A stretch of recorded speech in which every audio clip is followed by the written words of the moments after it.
All right, so we are back with a new series and यहाँ पे इस बार हम लोग कॉन्स्पिरेसी थ्योरीज कवर करने वाले हैं। कुछ टाइम पहले मैंने इंस्टाग्राम पे एक स्टोरी डाली थी जिसमें मैंने कहा था कि आपके पास कोई कॉन्स्पिरेसी थ्योरीज हो तो हमें ज़रूर बताइए। हमने ये दो पिक करी दी है इस बार एंड कुछ कुछ जो है हमने नेक्स्ट एपिसोड के लिए भी बचा के रख लिया। पार्ट 2 आएगा, मतलब इसे स्पॉइल कर दिया। हाँ, एंड न्यू सीरीज बोलना जी उसलिए कि हम फुटबॉल का ऑलरेडी शूट कर चुके हैं, सो एक और स्पॉइलर वो भी सम टाइम आएगा। आई थिंक ये अभी हम लोग स्पॉन्टेनियसली शूट कर रहे हैं। हाँ, एंड काफी अच्छे टॉपिक्स भी थे, कुछ काफी अच्छे मिले, इंक्लूडिंग ऑल द सुपरस्टार्स जितने होते हैं ना, विराट कोहली, धोनी, यहाँ पे गांगुली, गौतम गंभीर, सब लोग आ चुके हैं, रोहित शर्मा, सब लोग आ चुके हैं, सचिन तेंदुलकर, राइट। तो सबका एक एक करके कॉन्स्पिरेसी थ्योरी पे जाएंगे और पता लगाएंगे कि क्या ट्रूथ है इसके बीच में या फिर एकदम ही फालतू चीजें। एंड हाँ, मतलब ये आपको थंबनेल देख के या पूरा एम्बियंस देख के शायद ऐसा लग रहा है कि बहुत सीरियस होने वाला है, but this is going to be a very enjoyable podcast. कुछ इसमें से डार्क चीजें निकल के आएंगी जरूर, वो तो पक्का होने वाला है, हम लोग रिसर्च करते वक्त ही समझ गए थे। बट काफी कुछ जो है वो एक लाइट ह्यूमर में भी लिया जाएगा एंड ये काफी कुछ ओपिनियन बेस्ड भी होने वाला है, राइट, गट फीलिंग के ऊपर होने वाला है। तो आई एम श्योर कि कई सारे लोग कमेंट्स में हमसे डिसएग्री भी करेंगे, तो आप सब लोग अपना ओपिनियन मतलब feel free to share that. But without any further do, जो 10 कॉन्स्पिरेसी थ्योरीज हैं उसमें पहली निकाल लेते हैं। सबसे पहली ये है, BCCI is resting Kohli so that he does not break Tendulkar's 100 tons record. And ये काफी पॉपुलर थ्योरी है, आजकल बहुत ज्यादा फेमस। जैसे पिछले कुछ सालों में विराट कोहली को रेस्ट देना स्टार्ट करा है थोड़ा ज्यादा, वही उस पर भी आएंगे कि क्या उसे रेस्ट दिया जा रहा है या फिर वो भाई साहब खुद रेस्ट ले रहे हैं।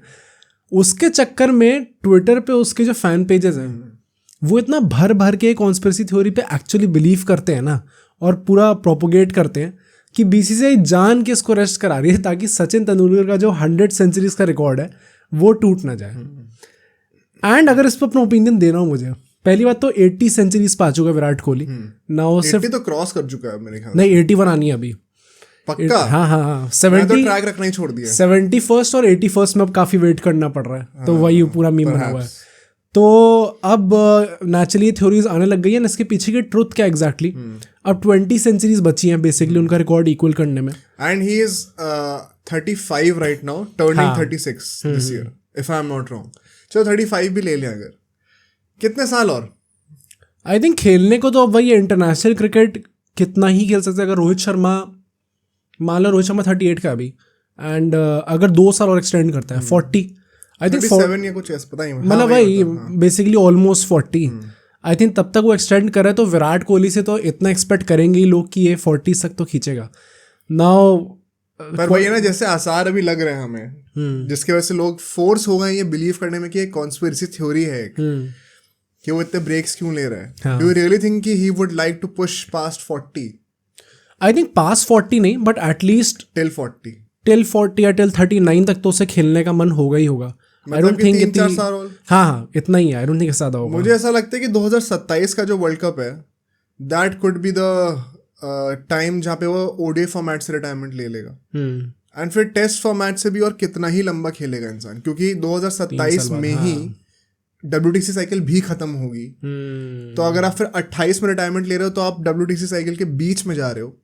इंडिया को एक नया नंबर 4 का बैट्समैन मिलने का टाइम नहीं मिलेगा ज़्यादा ग्रूम करने का। तो या तो अब 2027 में सारे फॉर्मेट से रिटायर हो जाएं, या तो 2029 तक खींचें, फिर सिर्फ टेस्ट मैचेस ही खेलो चाहो तो 2 साल। दैट मीन्स 40, उस साल 41 का होगा शायद वो, मतलब 40-41 के आसपास। हाँ। वी मैक्सिमम मतलब जो हमारे पास है टाइम वो है 4 से 5 साल का, I think. And minimum I think 3 साल, क्योंकि 40s में लोग यूजुअली सब IPL खेल रहे होते हैं, एक्सेप्ट कुछ फ्यू एक्सेप्शंस की जगह कुछ तो 42 में भी खेल रहे होते हैं। बट कोहली का ना मुझे लगता है कि ये थोड़ा एक, जैसे रोहित शर्मा का जब करियर एंड होगा ना तो वो पूरी साइकिल्स के साथ एंड हो रहा है। तो अनफॉर्चुनेटली या फॉर्चुनेटली कुछ भी कह लो, विराट कोहली की जो एज है वो इस ब्रैकेट में पड़ रही है कि उसे शायद थोड़ा जल्दी रिटायरमेंट लेना पड़ रहा है। कैलेंडर के साथ मैच नहीं कर पा रहा। रोहित शर्मा का हर चीज मैच कर गई है, तो आई थिंक उसमें थोड़ा है। बट इस टॉपिक पे अगर देखा जाए तो मेरा बेसिकली ओपिनियन ये है कि भाई ICC हो सकता है कुछ रेस्ट करा रही हो, बट आधे से ज्यादा टाइम्स ICC थोड़ी BCCI most of the times भाई विराट कोहली खुद ही रेस्ट ले रहा होता है। And specially in the last 1-2 years ये चीज़ कुछ ज़्यादा ही होने लग गई है, जिसके चलते हुए काफ़ी इंडियन फैंस थोड़ा अनॉय हो जाते हैं भाई, स्पेशली जब वो T20 वर्ल्ड कप से पहले भी उससे अपना बांग्लादेश के अगेंस्ट आई थिंक वो प्रैक्टिस मैच था, वो भी उसने मिस करा था, जो अभी T20 वर्ल्ड कप जो है ना। हाँ, फिर अफगानिस्तान वाली सीरीज जो जनवरी में थी, ओपनिंग करा दी थी जिसमें, हाँ राइट, जो अफगानिस्तान वाली सीरीज थी T20 की स्टार्टिंग में, T20 वर्ल्ड कप से पहले की जो लास्ट इंटरनेशनल सीरीज थी अफगानिस्तान के साथ, उसमें उसने पहला मैच मिस कर दिया था। उससे पहले पूरी टेस्ट सीरीज इंग्लैंड के अगेंस्ट मिस करी थी, वो पूरी मिस कर दी थी, राइट। तो उसके चलते हुए ऑफ लेट तो काफ़ी ज़्यादा मैचेस मिस करे। देन मैं ओडीआईस का रिकॉर्ड अभी बोलने वाला हूँ, 2010 से लेके 2020 तक 10 साल के अंदर विराट कोहली ने 22 ओडीआईस मिस करे थे सिर्फ, ठीक है। एंड 2020 से 2024 तक 18 वो ऑलरेडी मिस कर चुका है, एंड 18 उसने ऑलरेडी मिस कर दिया। हो सकता भी और मिस हो जाते क्योंकि श्रीलंका के अगेंस्ट में वो मोस्ट प्रॉब्ली खेलने नहीं वाला था, गौतम गंभीर ने बुलाया, राइट। तो हो सकता है कि 21 तक चली जाती है पूरी, जो जितने भी नंबर्स है इसके, एंड इसलिए बहुत नेचुरली ये चीज़ तो उठनी थी कि एकदम से इतना ज़्यादा रेस्ट क्यों ले रहा है। बट मुझे स्टिल मैं ऐसी चीज़ पे स्टिक करूँगा कि मोस्ट ऑफ द टाइम्स हो सकता है कुछ में बीसीसीआई ने रेस्ट कराया उसे, but I guess I would say probably 70-80% of times ऐसा ही होता है कि विराट कोहली खुद रेस्ट ले रहा होता है ना, उसके पीछे कुछ भी रीज़न हो सकते हैं, या तो वो खुद नहीं खेलना चाह रहा, या फिर उसे अपने फैमिली के साथ ज़्यादा वक्त बिताना है, जो कि ऑफ लेट ज़्यादा होने लग गया है। आई थिंक उसके चक्कर में ये चीज़ें हो रही हैं। बट जितने भी लोग ये एजेंडा सॉर्ट ऑफ बना देते हैं ना, हर चीज़ को बीसीसीआई पे थोप दो भाई कि हमारा जो आइडल है वो खेल नहीं पा रहा क्योंकि बीसीसीआई ने मना कर दिया, क्योंकि उन्हें सचिन का रिकॉर्ड प्रिजर्व करना है। भाई सचिन आया कहाँ से यार, पहली बात तो इस पूरी कॉन्वर्सेशन मैं बताता हूँ क्या है। बेसिकली आजकल एक बहुत फेमस टर्म है मुंबई लॉबी, कि काफी सारे विराट कोहली फैंस या फिर एनीबडी जिनको ऐसा लगता है कि उनका फेवरेट प्लेयर कोई मुंबई के प्लेयर की वजह से प्रमोट नहीं हो रहा है, वो सब अपना हेटरेड निकालते हैं मुंबई लॉबी की वजह से। यानी मुंबई लॉबी कहना आई think it is a bit disrespectful, पहली बात तो क्योंकि सिर्फ इंडिया नहीं वर्ल्ड के जो बेस्ट बैट्समैन दिए हैं मुंबई ने दिया, वो टाइम एंड अगेन मुंबई ने प्रोड्यूस करके दिए, चाहे वो सुनील गावस्कर रहे हो, उनके जनरेशन में ऐसे 10 और थे, चाहे वो सचिन तेंदुलकर रहे, उनके जनरेशन में से 10 और थे, चाहे आज के टाइम पे आफ्टर विराट कोहली रोहित शर्मा। तो यहाँ पर ये कह देना कि भाई मुंबई लॉबी इन्फ्लुएंस करती है बहुत ज़्यादा, I think it is unfair to certain extent. पर इसमें एक बात सच ज़रूर है, मुंबई का जो ट्रेडिशन रहा है वो सबसे ज़्यादा क्रिकेटर्स प्रोड्यूस करती आ रही है बहुत सालों से, जब से क्रिकेट मेन स्ट्रीम हुआ है इंडिया में। एंड इसके चलते हुए एक अनइंटेंशनल बाय प्रोडक्ट पता है क्या होता है, कि जैसे रणजी ट्रॉफी के मैचेस चल रहे हैं, ठीक है, अगर मुंबई की टीम फाइनल तक भी आ गई या सेमीज तक भी आ गई तो काफ़ी सारे प्लेयर्स वहाँ से शॉर्टलिस्ट हो जाएंगे फॉर द नेक्स्ट टूर्नामेंट्स या फिर फॉर पोटेंशियल इंडियन टीम, क्योंकि बहुत ज़्यादा ऑलरेडी वहाँ पे लाइमलाइट में रहते हैं लोग। For a state like Assam मान लो या फिर तमिलनाडु मान लो, यहाँ पे कई बार ऐसा होता है कि उनको और हायर पोजीशन पे फिनिश करना पड़ता है, तभी उनके प्लेयर्स को कंसिडर भी किया जाता है। तो वो एक अनफेयर चीज़ हो जाती है, but it is not like कि इंटेंशनली करा जा रहा है मुंबई को फेवर करने के लिए, क्योंकि मुंबई को फेवर करने से कुछ ऐसा होने नहीं वाला। पॉइंट क्या है, बेसिकली एक रेपुटेशन बन चुकी है कि मुंबई का प्लेयर है तो अच्छा ही होगा मोस्टली, तो उस पर आप बैंकेबल स्टार्स को ज़्यादा बैक करना चाहते हो एज बीसीसीआई। और एक वो परहैप्स स्टार्ट एक अनइंटेंशनल नोट पे हुई थी। अब कई लोग कहेंगे ये इंटेंशनल हो रहा है कि नहीं, वो उसके ऊपर ना तुम्हें पता है कुछ ना मुझे पता है, तो वो सब स्पेकुलेशन ही है। बट लाइकलीहुड ये है कि it is not unintentional, but आप रेपुटेशन को बैक करते हो। जैसे फॉर एग्जांपल एक कोई कंपनी है जो कि रिलेटिवली न्यू है एक मार्केट में, जो कि मान लो जूते बना रही है, ठीक है, और कल को नाइकी आके कहती है कि अब हम जूते बना रहे हैं, एज्यूमिंग कि अभी तक नाइकी जूते नहीं बनाती थी, तो तुम तुरंत कहोगे कि हाँ नाइकी ने शायद अभी अभी जूते बनाना शुरू कराओ, लेकिन ये कंपनी 100 साल पुरानी है, मैं इस पर ट्रस्ट करूंगा, चाहे ये जो दूसरी कंपनी है 5 साल से बना रही है जूते, ये ज़्यादा बड़ा नाम है। तो सेम चीज़ मुंबई जो लॉबी जो आप कहते हो उनके साथ भी यही होता है। अब इसके चक्कर में लोग सोचते हैं कि सचिन तेंदुलकर यहाँ का गॉडफादर है एंड यही एक असली विलन है जो कि विराट कोहली का रिकॉर्ड तोड़वाना नहीं चाहता है। एंड उसके चलते हुए लोग इतना ज़्यादा अब्यूज़ करते हैं, इतना ज़्यादा डिसरिस्पेक्ट करते हैं सचिन तेंदुलकर को, and I am pretty sure most of them have not even watched Sachin play. Right, obviously, मतलब अपनी पीक तो छोड़ जो, अपने ट्वेलिट ऑफ द करियर्स में भी नहीं, for no fault of theirs, क्योंकि शायद वो इतने बड़े ही नहीं होंगे, पर एटलीस्ट फिर आप उस चीज़ को एक्नॉलेज करके डिसरिस्पेक्ट तो मत करो किसी को। सचिन से ज़्यादा खुश कोई नहीं होगा और उसका रिकॉर्ड कोई इंडियन, मतलब आई थिंक अगर आपको पसंद नहीं भी है ना तो आप बस बात ही मत करो ना फिर उनके बारे में, बस ऐसे ही छोड़ दो, इग्नोर कर दो उस चीज़ को। आपको हमेशा वो गंदी लाइट में क्यों दिखाना है किसी बंदे को, किसी एक को ऊंचा दिखाने के लिए? आई थिंक वहाँ पे मेन प्रॉब्लम आती है। सचिन तेंदुलकर मतलब भाई he does not give two shits about these people. उन्हें घंटा कुछ नहीं पता कि ये चल भी क्या रहा है सोशल मीडिया पे. इतना डिस्कनेक्टेड है वो इन सब चीज़ों से. बट एक्चुअली अगर विराट कोहली की बात करें, जो तुमने कहा, आई जेन्युइनली फील जब से 2020 का डेकेड शुरू हुआ है, लॉकडाउन के बाद से भी स्पेशली, हमने काउंटलेस ओकेजन्स पे देखा है कि रिगार्डलेस ऑफ द फॉर्मेट, चाहे वो टेस्ट मैच हो, चाहे वो ओडीआई हो, चाहे T20 हो, अगर उस बंदे को ब्रेक लेना है तो वो लेगा ही लेगा. हमने ये बीजीटी में भी देखा था जब वो 20-21 वाली जब हुई थी, जब रहाणे के कैप्टनसी के अंडर हम जीते थे. हमने अभी रिसेंटली टेस्ट सीरीज में देखा इंग्लैंड वाली. हमने काउंटलेस टाइम्स ओडीआई सीरीज और T20 सीरीज में उसको देखा है. हाँ, ये हम लोग कह सकते हैं कि शायद हर बार उसको रेस्ट उसने खुद मर्जी से ना करा हो, शायद 10% या 20% बीसीसीआई ने भी इंसिस्ट करा हो. और वो कब, मेरे हिसाब से वो तभी हुआ है जब फॉर एग्जाम्पल आपके इस साल कोई T20 वर्ल्ड कप आ रहा है तो ओडीआई से रेस्ट ले लो. हाँ. अगर ओडीआई वर्ल्ड कप आ रहा है तो T20 से रेस्ट ले लो. जो बेसिकली वो नियरिंग 35 वाले जो प्लेयर्स हैं उनका वर्कलोड मैनेज करने के लिए जो राइट. आई थिंक उस एस्पेक्ट में हाँ मैं एग्री करता हूँ कि शायद बीसीसीआई ने कुछ सजेशन दिए होंगे, जैसे कि रोहित शर्मा के साथ भी हुआ है. एंड रोहित शर्मा ने खुद भी ये चीज़ रिटायरमेंट के बाद बोली थी T20 से कि पिछले 3-4 साल से हमारा ऐसे ही चल रहा था सीनियर प्लेयर्स का कि जिस साल जो फॉर्मेट है हम उस पर फोकस करेंगे. ये एक, जिनको नहीं पता बाय द वे, ये एक प्रॉपर स्ट्रैटेजी थी जो कि राहुल द्रविड़ के साथ बैठ के डिस्कस हुई थी, ताकि क्योंकि इस वक्त क्या हुआ है ना, पिछले 3-4 साल में इंडिया ने वो बस मिस कर दी थी जहाँ पे लोगों ने अपनी 3 फॉर्मेट की 3 अलग टीम बनानी शुरू कर दी थी. तो ये लोग इस चीज़ से स्ट्रगल कर रहे थे. इसीलिए इनको याद होगा 2020 और 21 के टाइम पे कितने सारे लोगों को डेब्यू दिया गया और कितने सारे लोगों को कप्तान बना दिया गया. अब उस चीज़ से लोग फाइनली उभर रहे हैं, थोड़ा थोड़ा अलग अलग फॉर्मेट के अलग कैप्टन बना रहे हैं. तो अब वो प्रॉब्लम नहीं आएगी गोइंग फॉरवर्ड. जैसे सूर्य कुमार यादव इवन एट 35 सारे T20 खेलेगा, प्रॉब्लम नहीं होगी, वो खेले सिर्फ T20 रहा है. पर ये 3 फॉर्मेट वाले प्लेयर्स जो कि सारे थे इस जनरेशन के, उनको ये प्रॉब्लम आ रही थी. तो ये एक मतलब ये डिसीजन उन प्लेयर्स को कॉन्फिडेंस में लेके लिया गया था. तो इसमें भी अगर आप कहो कि बीसीसीआई सजेस्ट कर रहा है, लेकिन फिर भी उसमें विराट कोहली की हाँ रही है. एंड मेरा मेन पॉइंट यही है कि Virat Kohli I think easily the greatest batsman of this generation.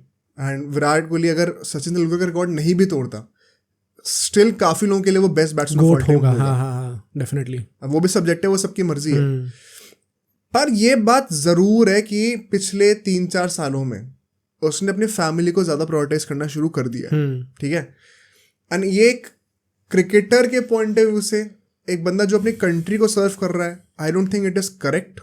But as a human being मतलब कोई गलती नहीं है इस चीज़ में.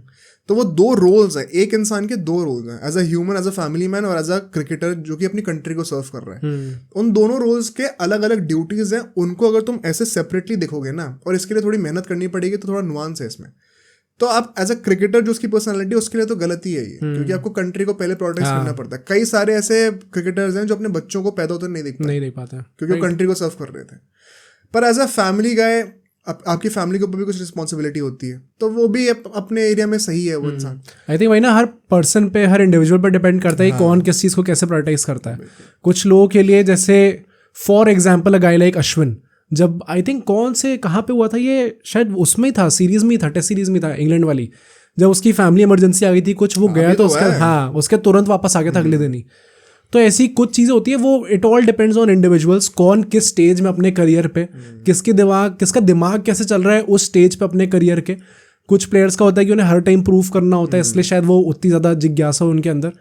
And for a guy like Kohli जिनने थ्रू आउट हिज करियर चीज़ें प्रूव करता है, मे बी अब वो एग्जैक्ट उतनी जील या फिर हमेशा वो एक पॉइंट टू प्रूव नहीं है. हाँ, हमेशा आई थिंक वो पॉइंट टू प्रूव वाली चीज तो चली गई है कोहली. वो आई थिंक सारे बड़े लेजेंड्स में नहीं होती. हाँ, नहीं होती, right, after a certain age. हाँ. बट मैं मतलब यही ऑन एन एंडिंग नोट यही कहूंगा इस कॉन्स्पिरेसी थ्योरी के लिए कि जितने विराट कोहली फैंस हैं, थोड़ी सेल्फ रिस्पेक्ट रखो और दूसरों को अब्यूज करना बंद करो. It is only because of Virat Kohli कि विराट कोहली वो 100 सेंचुरी नहीं बना पाएगा. विराट कोहली के 100 सेंचुरी ना बनाने में सिर्फ उसे विराट कोहली का हाथ और किसी का हाथ नहीं है. तो अगर वो ये चीज कर रहा है कॉन्शियसली, तो उसके डिसीजन को रिस्पेक्ट करो. ये मत कहो कि वो ये डिसीजन लेना चाहता नहीं है और उसको उसके चक्कर में सचिन तेंदुलकर को, या तो जो 80 सेंचुरी बनाई है उसमें बीसीसीआई को भी सब वो दो कि बीसीसीआई का भी, या तो जो 80 बनाई है उसमें दूसरों क्रेडिट भी दो कि भाई सचिन पैदा होते इसलिए सचिन ने क्रिकेट खेला, तो उसके चलते उसको टीवी पे देख के कोहली इंस्पायर हुआ, तो जाके उसने इतना अच्छा क्रिकेट खेला. तो आई थिंक इसमें आप एक तरीके से विराट कोहली की डिसीजन मेकिंग को भी डिसरिस्पेक्ट कर रहे हो और उसके लाइफ डिसीजंस को भी डिसरिस्पेक्ट कर रहे हो, ये कह के कि भाई ये उसमें इसका खुद का हाथ नहीं है, इसको करवाया जा रहा है। तो एज फैंस तुम अपनी ही आइडल की इंसल्ट कर रहे हो, वो चीज़ मत करना। राइट, मूविंग ऑन, जो हमारा नेक्स्ट कॉन्स्पिरेसी थ्योरी है वो भाई हमारे पड़ोसी देश अफगानिस्तान की किसी एक्स क्रिकेटर ने बोली थी। पड़ोसी देश तो तुम सुनते लोगों ने पाकिस्तान सोचा। हाँ, Afghanistan loses against India in ICC tournaments on purpose because of their dependency on India. And इसका बेसिकली मतलब क्या है, मैं वही कह रहा हूँ ना, पड़ोसी देश एक्स पाकिस्तानी क्रिकेटर ने कहा था ये T20 वर्ल्ड कप में जब अफगानिस्तान हार गई थी हमसे, अभी जो हारी। हाँ, क्योंकि सब लोग सोचे थे अफगानिस्तान अपसेट क्रिएट करने वाली है, ऑस्ट्रेलिया को उन्हें हरा दिया था, राइट। एंड आई थिंक सब लोग ये एक्सपेक्ट कर रहे थे कि अब इंडिया भी उस टाइम तक एकदम वो फोर्स टू रेकन विद नहीं लग रही थी ना, सबको लग रहा था कि सब थोड़े वल्नरेबल में, बहुत कम रन से जीते हैं। हाँ, राइट। तो उसके चक्कर में सबको लग रहा था कि अफगानिस्तान इनको भी हरा देगी और देन ये लोग शायद प्रोग्रेस कर जाएंगे। बट इंडिया ने सिंगल हैंडेडली बहुत आराम से अफगानिस्तान को हरा दिया था, जिसके चलते भाई पाकिस्तान कुछ किसी रीज़न से वो बहुत ज़्यादा गुस्सा हो गए, बहुत ज़्यादा फ्रस्ट्रेट हो गए, एंड उसके चक्कर में उनके किसी एक्स क्रिकेटर ने ये कमेंट्स पास करे। ठीक है। एंड इसका एग्जैक्टली मतलब मुझे इतनी फालतू की स्टेटमेंट लगती है, मुझे बार बार ऐसे कहना अच्छा नहीं लगता इस चीज़ को, बट मैंने इसके पीछे का ना पूरा ब्लेम मैं पाकिस्तान पे डाल रहा हूँ। मतलब ना मेरे को ना इंडिया से लेने देना है इसमें, ना मेरे को अफगानिस्तान से लेने देना। अगर कॉन्स्पिरेसी की बात आ ही रही है तो पलट दो इस चीज़। हाँ, क्योंकि भाई मतलब जिनको नहीं पता, अफगानिस्तान ने आज तक इंडिया को किसी मैच में नहीं हराया। The closest they have come is वो T20 मैच लास्ट वाला, जिसमें वो सुपर ओवर चला गया था, जनवरी वाला, वर्ल्ड कप से पहले जो हाँ, उसमें जीत सकते थे वो लोग एक्चुअली में, बट इसके अलावा वो लोग कभी जीते नहीं हैं। इसके चलते ही ये सब रूमर्स आए हैं। पाकिस्तानी जिसने कहा उसका लॉजिक क्या है यार? अब वो लोग बाहर हो गए, एंड आई थिंक ये है ना टू सम एक्सटेंड एक ही ऑफ द फील्ड राइवलरी बनती जा रही है बिटवीन अफगानिस्तान एंड पाकिस्तान कि कौन सी कौन सी एशियन टीम अब सेकंड बेस्ट होगी। मुझे लगता है इसका बोलने का सबसे बड़ा रीजन ये है कि वो कोरिलेशन ड्रॉ करना चाह रहा है कि अफगानिस्तान को बीसीसीआई बहुत सपोर्ट करती है। नहीं, ये तो है ही, इंडिया के अंदर जो है वो कई सारी फैसिलिटीज देती है। इनफैक्ट यहीं पे भाई पास में रहता है, स्टेडियम भी है, वहां पर भी उन्होंने बहुत बार प्रैक्टिस करी है, मैं उस स्टेडियम में खेला भी हूँ। तो क्योंकि इतना सपोर्ट करा जा रहा है, फैसिलिटीज दी जा रही है, on the other hand Pakistan के प्लेयर्स को आईपीएल तक में भी नहीं आने दिया जा रहा है। एक सर्टेन अमाउंट ऑफ जेलेसी होगी, प्लस एक कोरिलेशन ड्रॉ करना इजी हो जाता है कि क्योंकि इंडिया इनको इतना फंड कर रही है तो ये इंडिया को कैसे हरा देंगे। But I think real life ऐसे ऑपरेट करती नहीं है, इतना ज्यादा कॉन्स्पिरेसी होती नहीं है। एंड आई थिंक पॉइंट वही है ना कि अभी ओडीआई वर्ल्ड कप जो था 2023 में, उसमें ये लोग सेम पॉइंट्स पे फिनिश कर रहे थे। आई थिंक 9 पॉइंट्स और 5th 6th पे फिनिश करे थे, अफगानिस्तान 6th पे थी, सिर्फ वो नेट रन रेट की वजह से पीछे रह गई थी। एंड सबको अफगानिस्तान ने सरप्राइज करा था ओडीआई वर्ल्ड कप में, बिकॉज किसी ने नहीं सोचा था कि ये लोग एक longer format of the game में इतनी कंसिस्टेंटली परफॉर्म कर सकते हैं। आई थिंक वो बेसिकली एक राइज ऑफ अफगानिस्तान वाली चीज़ कह सकते हैं। And then T20 world cup में वो एक नॉच ऊपर लेके जाते हैं जब वो ऑस्ट्रेलिया जैसी टीम्स को हराते हैं और सेमीफाइनल्स में आते हैं। आई थिंक वही जो सही कहा तुमने कि जो राइज हुआ है ना बिग स्टेज पे, क्योंकि हम लोग हमेशा कहते हैं कि ऐसे शॉर्टर फॉर्मेट में एक मिनो टीम को या फिर एक छोटी टीम को ज़्यादा आसान होता है कम्पीट करना, बट ओडीआई फॉर्मेट में अगर आप ऐसा परफॉर्म कर दो वर्ल्ड कप में आके, तो फिर लगता है कि मतलब जेन्युइनली कुछ बात है। एंड इसलिए ना मुझे लगता है कि इस टाइम पे, चलो टेस्ट का आई डोंट नो, वैसे टेस्ट भी मतलब पाकिस्तान को ज़्यादा ही गंदा खेल रही है, पर लेकिन अफगानिस्तान बहुत दूर है। व्हाट आई थिंक इज की T20s में on any given day Afghanistan is capable of beating Pakistan. भाई they are a better team right now. ODIs में मैं चांस देने को रेडी हूँ अफगानिस्तान को, आफ्टर जो भी उन्होंने 2023 में करा। एंड सो इसके चलते T20 वर्ल्ड कप में तो उस वर्ल्ड कप में हेड टू हेड में हराया भी था अभी T20 वर्ल्ड कप में पाकिस्तान ग्रुप स्टेज जो बाहर हुई थी यूएसए से हार के, वो सेमीज में आए। सो आई थिंक एक वो जेलिसी फैक्टर भी बनता जा रहा है, जिसके चलते मतलब ऑब्वियसली अफगानिस्तान को ब्लेम करेंगे नहीं, क्योंकि उन्होंने तो हरा रखा है इन लोगों को। तो ब्लेम किस पे आएगा अल्टीमेटली? जिस पे लोग हर बार डालते हैं, भाई इंडिया बीसीसीआई पे ब्लेम डाल दो कि इन लोगों ने फैसिलिटीज प्रोवाइड कर रहे हैं, तो वो लोग मतलब इतने नतमस्तक है कि वो लोग मैच हार जाएंगे इनसे जान के। तो मतलब इतना स्टूपिड अगेन एंड अगेन हम लोग देखते हैं कि एक्स पाकिस्तानी क्रिकेटर्स इतने स्टूपिड कमेंट्स करते हैं हर चीज़ को लेके, चाहे बीसीसीआई पे क्वेश्चन करे, चाहे प्लेयर्स पे क्वेश्चन करे। मोहम्मद शामी बॉल टैम्परिंग कर रहा है, हर कोई बंदा कुछ कुछ करे, किसी के बैट पे स्प्रिंग लगाए। ये सिर्फ इंडिया के साथ ही क्यों होता है भाई? मतलब आपके पास भी फैसिलिटीज़ है, आप क्यों नहीं कुछ कर पा रहे इसको लेके?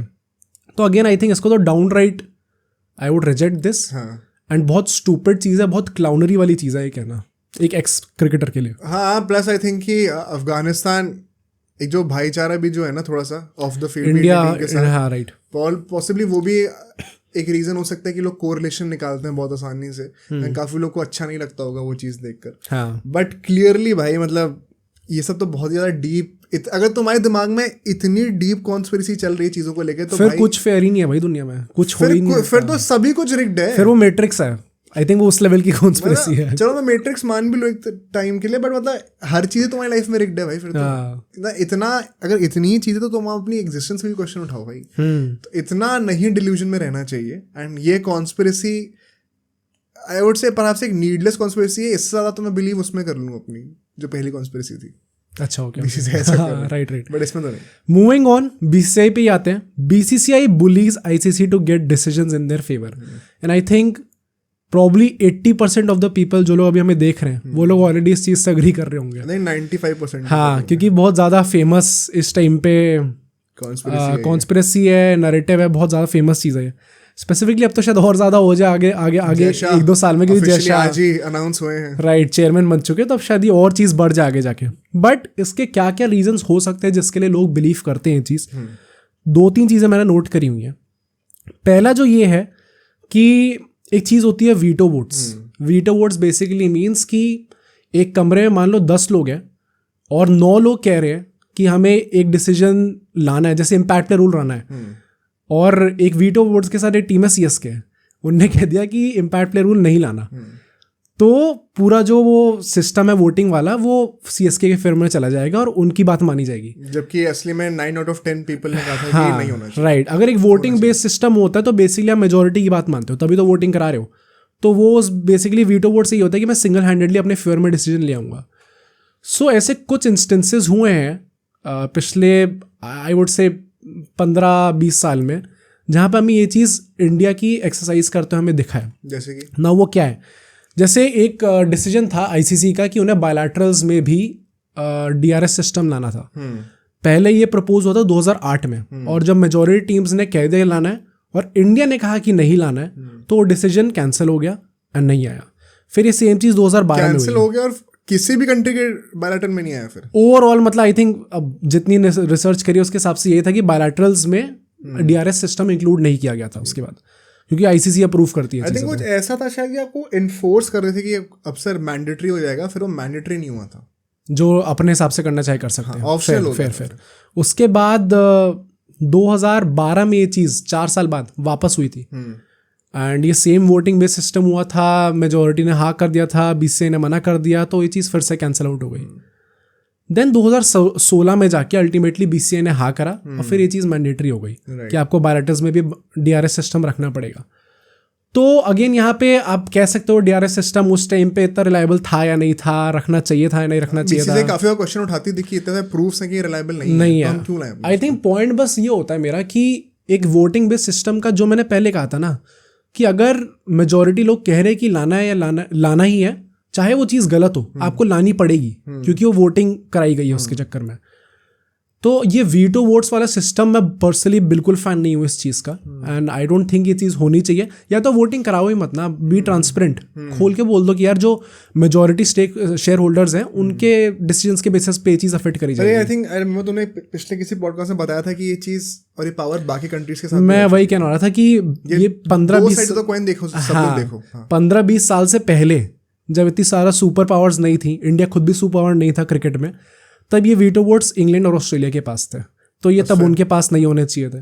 तो मैं तो मतलब मैं सिर्फ ऐसा नहीं कह रहा कि अब बीसीसीआई को दे दो, मैं कह रहा हूँ कि इन जनरल ये चीज़ें नहीं होनी चाहिए, ना एग्जिस्ट करनी चाहिए थी, ना अभी एग्जिस्ट करनी चाहिए। बी ट्रांसपेरेंट, जो भी आप चाहते हो करना उसके चक्कर में, ताकि क्वेश्चन ही ना उठे उसके बाद। बट इसमें भी वही बात है कि हर एक एरा में जो जो बोर्ड डोमिनेंट रहा है उसके पास ही पावर रही है, तो बीसीसीआई के लिए कोई स्पेशल पावर बनाई नहीं गई अलग से, जो कि पिछले किसी एरा में एग्जिस्ट नहीं करती थी। राइट, बस कहने का point. Right, moving on, in fact आगे आने वाला मैं एक और चीज़ बताऊंगा जिसमें कायदे से ये प्रूव हो सकता है कि शायद पहले ज़्यादा ही वीटो पावर्स के भी अलग लेवल की पावर थी और बीसीसीआई का पॉइंट कवर हो गया है।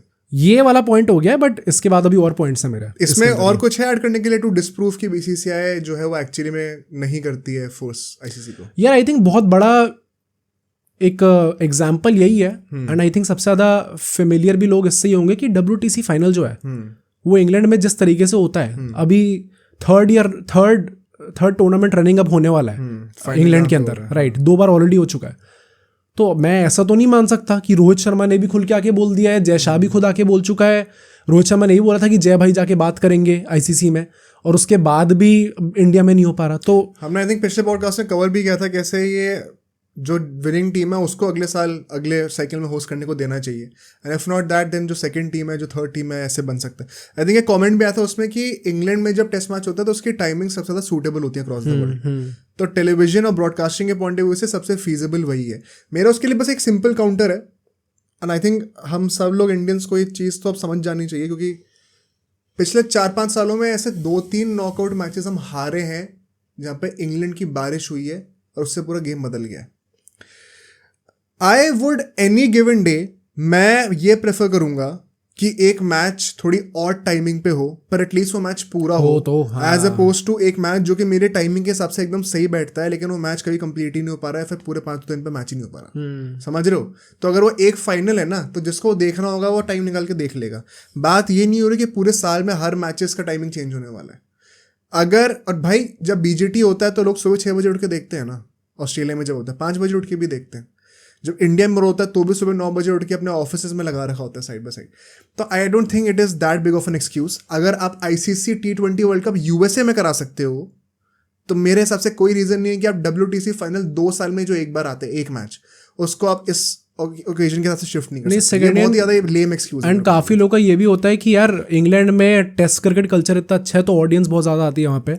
आई वुड जस्ट से कि अगर कोई भी फाइनल इंडिया में होल्ड हो रहा, आई वुड से कि अगर कोई नॉर्मल टेस्ट मैच है तो हो सकता है ऐसा, वैसे आई थिंक उसमें भी आजकल काफ़ी भर जाते हैं स्टैंड्स, बट ऐसा हो सकता है कि बहुत ज़्यादा पब्लिक ना आए देखने, क्योंकि हो सकता है इंग्लैंड में बेटर टेस्ट कल्चर हो। अबे वो भी सीन होता है यार। अभी जैसे इंडिया से इंग्लैंड की जो सीरीज हुई थी उसमें मुझे याद है पहले 3 टेस्ट मैचेस तक तो ये लोग वो स्टैट्स हर दिन के दिखा भी रहे थे, उसका मुझे याद नहीं है इतना, हो सकता है मैं गलत भी हूँ।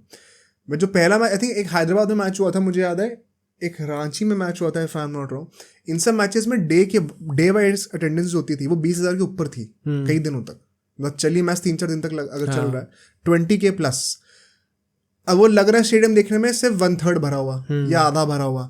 इंग्लैंड में स्टेडियम की कैपेसिटी ही 18-19 हज़ार होती है। ओके तो भरे हुए तो लगेंगे ही ना देखने में। एब्सोल्यूट नंबर्स में इंडिया इतना पीछे नहीं है। अगर 50,000 कैपेसिटी के स्टेडियम में सिर्फ 10,000 लोग भी आ रहे हैं तो मतलब सिर्फ 1/5 ऑफ द स्टेडियम भरा हुआ दिखेगा आपको। मैक्सिमम ऑफ द टाइम्स जब आप कैमरा पैन आउट करोगे तो खाली स्टेडियम ही लगेगा पर एक्चुअली में वो नंबर जो है वो ऑलमोस्ट उतना ही है जितनी इंग्लिश क्राउड आती है। मैं ये नहीं कह रहा हूँ कि इंग्लैंड की क्राउड जो है वो ज़्यादा रिस्पेक्ट नहीं करती है टेस्ट क्रिकेट को, बिल्कुल करती है, पर गैप इतना नहीं है। और अगर आप ये फाइनल्स दूसरी जगहों पे होस्ट नहीं करोगे तो वहाँ पे फिर वो कैसे प्रमोट करोगे कल्चर? वो तो करना ही पड़ेगा ना। नॉट जस्ट दिस पॉइंट है, ऐसे और भी कई सारे पॉइंट्स हैं जहाँ पे क्लियरली दिखता है कि ICC जो है वो BCCI को फेवर नहीं करती है। मैं बहुत बड़ा एग्जांपल देता हूँ, और ये चीज़ सुनील गावस्कर ने बोली थी, हमने बहुत पहले कवर कर रखा है ये। He has exposed how, and once again इस पे सवाल उठाने वाला हक जो है वो हम सब पर है, पर दिल और दिमाग में ये चीज़ ज़रूर रखना कि उस बंदे ने वो चीज़ अपने आंखों से वहाँ रूम्स में बैठ कर देखी है और हम लोग यहाँ पे बातें कर रहे हैं, कॉन्स्पिरेसी बना रहे हैं। तो उस चीज़ की क्रेडिबिलिटी थोड़ी देना। उस इंसान ने खुद कहा है कि मैं अपने प्लेइंग टाइम से आज तक देखता हुआ आ रहा हूँ, पहले as a cricketer, now as a commentator या फिर एन एसोसिएट ऑफ BCCI, कि ये जितने भी एलीट रूम्स होते हैं ICC के, यहाँ पे क्लियर सेंस ऑफ बायसनेस होती है against India. They don't want India to flourish. इस चीज़ को फर्दर मैं प्रूव करते हुए एक और चीज़ कहूँगा। अभी जो T20 वर्ल्ड कप फाइनल हुआ है इंडिया साउथ अफ्रीका का, वहाँ पे आई थिंक विक्रांत गुप्ता उन्होंने बताया था कि वो जो फाइनल के टाइम पे मीडिया हाउस में बैठे हुए थे, यहाँ पे स्क्रीनिंग चल रही थी पूरी। ये लोग वहीं पे थे ना, साउथ अफ्रीका में ही थे, साउथ अफ्रीका कह रहा हूँ, वेस्ट इंडीज़ में थे। And he was saying how जितने भी कंट्री के जर्नलिस्ट थे ये सब बहुत खुश थे जब इंडिया हार रही थी, एंड स्लाई कमेंट्स पास कर रही थी इंडिया के ऊपर। एंड जैसे इंडिया जीतनी शुरू हुई तब सबकी बोलती बनती, एवरीबडी वाज अपसेट कि इंडिया क्यों जीती है। आई थिंक बहुत ही ज़्यादा नाइव होना पड़ेगा किसी को आज के डेट में ये समझने के लिए कि इंडिया के अगेंस्ट कितना ज़्यादा एजेंडा रहा है वेस्टर्न ऑर्गेनाइजेशंस का, चाहे वो ICC हो, चाहे वो कोई और मीडिया हाउस हो, चाहे वो कोई गवर्नमेंट हो। इसमें कुछ लोग रेसिज्म का भी पॉइंट ऑफ व्यू दे सकते हैं, इसमें कई और पॉइंट ऑफ व्यूज़ भी हैं इकोनॉमिकली कि भाई इंडिया इतनी बड़ी सुपर पावर बन सकती है, एक राइजिंग सुपर पावर है। They don't want India to dominate the world, जैसे कि आज के डेट पे कह लो कि US कर रही थी, जो कि उनका भी वैसे काइंड ऑफ डाउनफॉल हो चुका है। राइट, एक टाइम पे चाइना जो पोटेंशियल थ्रेट प्ले कर रहे थे, थोड़ा जियोपॉलिटिकली जा रहे हैं यहाँ पर, बट उन सब थ्रेट्स के चक्कर में इंडिया जो इतना पोटेंशियल रखता है, लोग उसको दबाना चाहते हैं, और ये चीज़ आईसीसी में भी है। तो बहुत ही ज़्यादा वंस अगेन भोला होना पड़ेगा हमको ये सोचने के लिए कि, क्योंकि बहुत इजी है ना ये सोचना, एक कोरिलेशन बनाना, ज़्यादा दिमाग चलाना नहीं पड़ता कि बीसीसीआई सबसे बड़ा बोर्ड है और आईसीसी जो है वो बीसीसीआई की एक दो बातें सुनते हुए दिख गया, जैसे कि हम पाकिस्तान के साथ नहीं खेलेंगे तो पक्का जो है बीसीसीआई डोमिनेट कर रही होगी। But behind the scenes table में क्या चल रहा होता है वो सिर्फ उन्हीं को पता है जो वहाँ पे है, और उनके अगर तुम अकाउंट सुनोगे तो वो सब क्लियरली ये बात कहते हैं कि बीसीसीआई के अगेंस्ट काफ़ी ज़्यादा एजेंडाज रहे हैं, सेपरेट क्रिकेट बोर्ड्स के भी और आईसीसी इन जनरल भी। एंड एक और पॉइंट अगर मेरे को बीसीसीआई का दिमाग में आए तो ये है कि द पिचेस इन इंडिया कितने आराम से उन लोगों को बिलो एवरेज रेटिंग दे दी जाती है। एंड इसका सबसे बड़ा एग्जांपल तब निकल के आया था, एंड आई थिंक सबको पॉइंट रियलाइज तब हुआ जब साउथ अफ्रीका में हम लोग लास्ट ईयर जनवरी में ही टेस्ट मैच खेल रहे थे। सॉरी, इस ईयर जनवरी में। हाँ, क्रिकेट की हिस्ट्री का सबसे छोटा टेस्ट मैच था। हाँ, साउथ अफ्रीका अगेंस्ट, राइट। और उसको आई थिंक एवरेज रेटिंग कैसे दी गई थी, राइट। एंड इंडिया में दो दिन में टेस्ट मैच खत्म हो गया तो रेटिंग देखो। एंड इसके चक्कर में डीमेरिट पॉइंट्स मिलते हैं जिसके चलते हुए स्टेडियम में आप मैचेस नहीं रख सकते फिर। हाँ, ये नहीं है कि ये कोई छोटी बात नहीं है मजे में दे दिया बस, कि भाई एवरेज रेटिंग ही तो दिए, क्या फर्क पड़ता है। नहीं, इससे फर्क बहुत पड़ता है। क्यों? क्योंकि अगर आपको एक अच्छी रेटिंग ना मिले तो आपको, जैसे कि तुमने कहा, डीमेरिट पॉइंट मिलते रहते हैं, और अगर एक स्टेडियम पे 10 डीमेरिट पॉइंट आ गए या फिर 10 या 20 ऐसे कुछ था, मुझे एग्जैक्ट नंबर याद नहीं है, तो आप 5 साल के लिए कोई इंटरनेशनल मैच होस्ट नहीं कर सकते उस स्टेडियम में, राइट। एंड यूजुअली हर एक स्टेट में एक ही इंटरनेशनल स्टेडियम होता है, मोर और लेस। तो आप उस पूरी स्टेट की उस इकोनॉमी को अफेक्ट कर रहे हो, सिर्फ उस स्टेडियम को नहीं। तो ये बहुत बड़ी डील होती है। एंड फाइनली अगर एक और पॉइंट हो जो कि हो सकता है बीसीसीआई के अगेंस्ट जाए, वो ये है, तो तुमसे एक ही पॉइंट आता, तुम इतने याद हो गए हो। मैं तो ये तो बीसीसीआई के फेवर में पॉइंट्स बोले मैंने, अब तो बीसीसीआई के अगेंस्ट भी तो बोला था। तो पूरे सेकंड कॉन्स्पिरेसी का ही पार्ट तुम। हाँ, ऑब्वियसली तुम वैसे कर रहे थे। एंड फाइनली जो बीसीसीआई का मेरा लास्ट पॉइंट है जो कि हो सकता है अगेंस्ट जाए उसके, वो ये है कि अर्ली 2000s में समर ओलंपिक्स में इंक्लूड करने की बात करी गई थी क्रिकेट को, आईसीसी चाहती थी, एंड तब भी कुछ ऐसे वोटिंग हुई थी एंड होने वाला था कि अब कर लेंगे इंक्लूड, ठीक है। बट इंडिया जो है, बीसीसीआई उसने मना कर दिया इस चीज़ को, जिसके चक्कर में पूरा जो भी डिसीजन था वो गिर गया। एंड वो क्यों मना करा? क्योंकि इसके चक्कर में अगर ओलंपिक्स में जाने देते तो अपने प्लेयर के जो इमेज राइट्स होते हैं वो इंडियन ओलंपिक एसोसिएशन को देने पड़ते। बिल्कुल।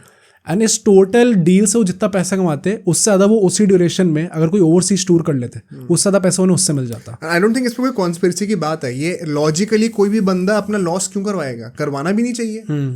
बीसीसीआई बार बार क्यों वो बोर्ड बने जो कि अपने पर्सनल फाइनेंशियल गेन को सैक्रिफाइस करके बोले कि नहीं भाई, we will be the bigger person, हमें जो ये सब करना क्योंकि बाकी सब भी कर रहे हैं। नहीं भाई, जब बाकी ने अपने टाइम पे नहीं करा तो हम क्यों करें? आई थिंक वही है ना, मेरा पॉइंट इस पूरी कॉन्स्पिरेसी थ्योरी से यही है कि जो बीसीसीआई अभी कर रही है, इनफैक्ट मतलब जो ये वीटो वोट्स वाला सिस्टम रहा है, आई डोंट थिंक अब उतना ज़्यादा रहा है, बट पिछले कुछ टाइम से हमने देखा है रहा है ये चीज़। I don't support this, but I understand ये चीज़ क्यों हो रही है। एंड वही ना कि एक पूरी दुनिया जो है वो जैसे आप चाहते हो वैसे काम नहीं करती। एंड इस क्लोजिंग स्टेटमेंट में ये दूंगा कि बीसीसीआई, देखो, पावर ब्रिंग्स इन्फ्लुएंस, ठीक है। बीसीसीआई बिल्कुल थोड़ा बहुत इन्फ्लुएंस और पावर लेके आती है आईसीसी पे, कोई डिनाई नहीं कर सकता इस बात को, वरना वीटो पावर नहीं होती इतने टाइम तक।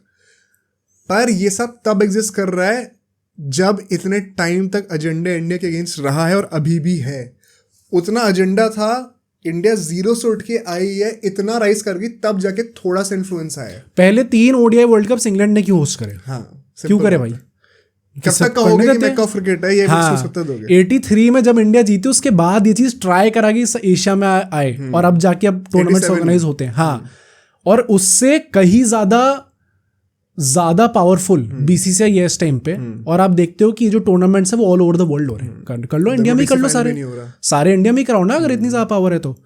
पर वो चीज बीसीसीआई नहीं कर रहा, क्योंकि I think specifically Jay Shah में, credit to Jay Shah, and I think BCCI as a board भी, इनमें इतना दिमाग है कि ये चाहते हैं जनरली कि cricket all over the world बढ़े, ठीक है। एंड उसके चक्कर में लोग ला रहे हैं। बट मूविंग ऑन, जो हमारा next topic, next conspiracy theory होने वाली है, एंड आईपीएल आ रहा है भाई, तो उसके आईपीएल की बात करेंगे। एंड ये बहुत फेमस है, हो सकता है लोगों को बहुत ईजी सा लगे ये। The star players of IPL teams are compensated beyond their auction price. क्या कोई सरप्राइज है? कॉन्स्पिरेसी सच है। ओके। और इसमें एक बहुत डार्क सीक्रेट निकल के आने वाला है जो कि हमने रिसेंटली कवर भी किया था। हाँ, ये चीज ना अभी तक एक कॉन्स्पिरेसी ही थी, पर ये अब पब्लिकली लोग ने बोलना शुरू कर दिया है, which is why I think कि अब इसको हमें एज अ कॉन्स्पिरेसी ट्रीट करना भी नहीं चाहिए, ये एक्चुअली में सच है। एंड ये one of the first dark चीजें हैं इस पॉडकास्ट की जो कि निकल के आएंगी इस एपिसोड से। सबसे प्राइम एग्जाम्पल बहुत रिसेंटली लेते हैं, अभी हम सभी लोग देख रहे हैं कैसे आईपीएल की जो मीटिंग हुई है रिसेंटली, जिसमें लोग आर्ग्यू कर रहे हैं कि भाई ऑक्शन मत रखो, मेगा ऑक्शन मत रखो, हर 5 साल के बाद ही रखना, रखोगे भी तो ज़्यादा रिटेंशंस बढ़ा के दे दो। यहाँ पर केकेआर जैसी टीम्स ने क्या ऑफिशियली प्रपोज करा था, एक जो इंसेंटिव था, एसआरएच ने इसका सपोर्ट भी करा है कि भाई हम लोग चाहते हैं कि आरटीएम्स जो है ना वो ऑक्शन में होने चाहिए। क्यों होने चाहिए? बिकॉज इसके चलते हुए अगर आप रिटेंशन नहीं देना चाहते तो हम समझ सकते हैं, आप आरटीएम में जाने दो, ताकि एक प्लेयर जो कि मान लो रिटेंशन की वजह से सिर्फ 15 करोड़ में रुकता, अगर वो ज़्यादा डिजर्विंग होगा तो उसको 20-25 करोड़ भी मिल जाएंगे, एक फेयर मार्केट वैल्यू भी मिल जाएगी काफ़ी हद तक। ऑल्दो इसके भी थोड़े बहुत कॉन्ट्रडिक्शंस हैं जो कि हमने पहले कवर करे हुए हैं पॉडकास्ट में, जैसे कि अश्विन ने एक चीज़ बताई थी, तो उनके ऊपर मैं अभी नहीं जाऊँगा। मेरे पास बेसिकली एक बेसिक स्ट्रक्चर देने के लिए अभी मैं बोल रहा हूँ ये, ताकि आपको समझ में आए कि कॉन्स्पिरेसी एक्चुअली में सच है। उन्होंने कहा कि भाई जिस बंदे की फेयर वैल्यू होगी वो उसको मिल जाएगी, ताकि कल को ऐसा ना हो कि कुछ जो सर्टेन क्लब्स हैं, जो कुछ सर्टेन टीम्स हैं, वो एक्चुअली में ऑन पेपर तो दिखाए कि मैंने एक प्लेयर को 15 करोड़ में रिटेन कर लिया क्योंकि 15 करोड़ सबसे बड़ा स्लैब है, बट बिहाइंड द सीन्स उसको रिटेन करने के लिए कन्विंस करने में उन्होंने क्या कहा, भाई ऑन पेपर 15 करोड़ है, नीचे से मैं दे रहा हूँ तेरे को पैसे, ले 50 करोड़ और इतने तो एज एन आरटीएम अगर तू जाता तो भी तेरे को इतने पैसे नहीं मिलते, राइट? तो तू रुक यहाँ पे, मैं देखो ब्रांड डील्स के थ्रू दे दूंगा, अंडर दी हैंड कुछ और नेगोशिएशंस एंड कॉन्ट्रैक्ट में चीजें लिख दो, भाई ऐड करवा लिया, एक ऐड करवा लिया। मैं कह रहा हूँ ऐड भी नहीं यार, और भी बहुत सारी अनसेड क्लॉजेस होती है। ऐड तो सबसे एक इजी लो एफर्ट थॉट है हमारे दिमाग में कि अच्छा किस तरीके से करेंगे, 2-3 ऐड करवा दिए। कॉन्ट्रैक्ट में इतने सारे सब क्लॉजेस होते हैं जो हमें पता भी नहीं होंगे, जो बिहाइंड द टेबल चल रहा होता है, पता नहीं उसकी कितनी वैलिडिटी भी होती है। वो अंडर द हैंड काफ़ी सारी चीज़ें में काफ़ी पैसे दे दिए जाते हैं। जैसे कि अभी हार्दिक पांड्या के लिए कहा गया था कि वो गुजरात से मुंबई आ रहे हैं, गुजरात में उसको 15 करोड़ के स्लैब पे था, वो यहाँ पे भी 15 करोड़ की ही सैलरी है, राइट? बट उस टाइम पर भी the biggest of the biggest cricket media houses उन्होंने अपनी वेबसाइट पे लिखा था कि अपेरेंटली 100 करोड़ की डील है। डैम, अब 100 नहीं होगा, मैं कह रहा हूँ 50 होगा, हाँ 15 से ज़्यादा है, पर ये एक रियलिटी है। और इसीलिए ऐसे क्लब्स ने ये पॉइंट रेस करा था कि यार इसमें फिर पता क्या हो जाता है कि जिन क्लब्स के ओनर्स के पास पर्सनल वेल्थ ज़्यादा है, सिर्फ वही ये चीज़ अफोर्ड कर सकते हैं। तो ऐसे में ये लोग हमेशा अपने प्लेयर्स को कन्विंस कर लेंगे रिटेन होने के लिए, कोई टैंट्रम नहीं होगा। And on the other hand छोटे क्लब्स जिनके ओनर्स में इतना पैसा नहीं है, वो फाइट कर रहे होंगे, लिटरली बैक कर रहे होंगे कि हम किस प्लेयर को कैसे रिटेन करें, क्योंकि प्लेयर्स के सिर्फ रिटेन होने की बात नहीं है, उनके आपस में भी पॉइंट होता है ना कि इसको मेरे से ज़्यादा ऊपर वाला रिटेंशन स्ट्रैप मिल गया। तो भाई वो ऑन पेपर दिखा दिया, अंडर द हैंड दे दिया, भाई ज़्यादा पैसे, वो बहुत आसान हो जाता है। तो ये जो अंडर द टेबल मनी है, ये कॉन्स्पिरेसी नहीं है, ये चीज़ लोगों ने पब्लिकली आईपीएल मीटिंग में आके बोल दिया है, और अब ये चीज़ पूरी पब्लिक के सामने है देखने को। आई थिंक इससे पहले तक वही है ना कि एक अनस्पोकन ट्रुथ था ये, सबको लगा था ये चीज़ होती है, बट आप किसी तरीके से प्रूफ नहीं कर सकते थे इस चीज़ को। अब एग्जैक्टली आप वो रिटन प्रूफ तो आप अभी भी नहीं दिखा सकते क्योंकि ये चीज़ें डिस्क्लोज नहीं करी जाती। बट आई थिंक अगर ऐसे ओनर्स आके ये चीज़ बोल रहे देन इट क्लियरली मीन्स कि उन्हें खुद भी पता है इसके बारे में, एंड अब ये चीज़ पब्लिकली नोन है। एंड आई थिंक इसमें तो कोई स्कोप भी नहीं कि कोई इस चीज़ को डिनाई करे। जैसे कई बार ऐसा होता है ना कि भाई लोग क्रिटिसाइज फिर भी कर रहे होते हैं, क्योंकि हम भी यहाँ पे बैठे क्रिटिसाइज कर सकते हैं, वो वहाँ पे बैठे क्रिटिसाइज कर रहे हैं, पर कुछ चीज़ें होती है ना जहाँ पे अगर एक ओनर एक्चुअली में आके अपनी रेपुटेशन और गुडविल को एट स्टेक लाके ये सब चीज़ें पब्लिकली बोल रहा है और उस चीज़ को बाकी क्लब्स एक्नॉलेज भी कर रहे हैं, तो फिर मुझे लगता है इसमें कोई डिबेट का पॉइंट ही नहीं है। कोई बंदा उंगली उठा के ये बोल नहीं सकता अपने घर से बैठ के कि भाई ये तो झूठ बोल रहा है।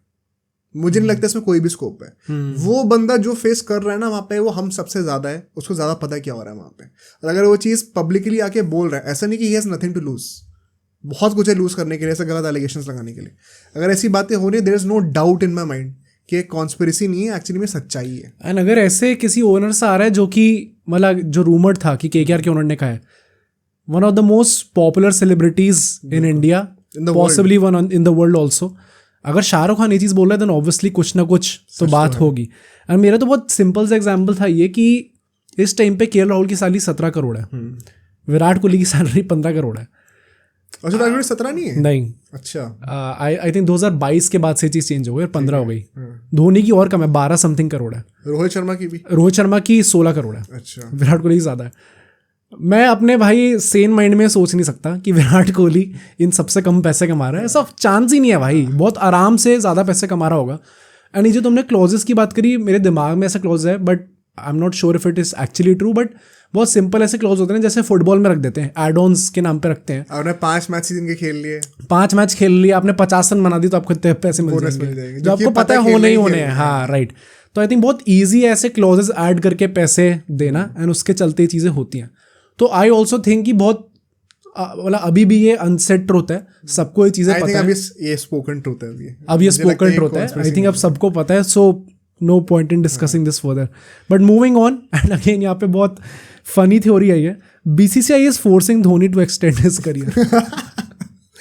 हमने थोड़ी डार्क चीज की बात की, थोड़ा ह्यूमर ले आते हैं दोबारा। क्या बीसीसीआई फोर्स कर रही है, धोनी फोर्स कर रहा है बीसीसीआई को अपना करियर एक्सटेंड करने के लिए?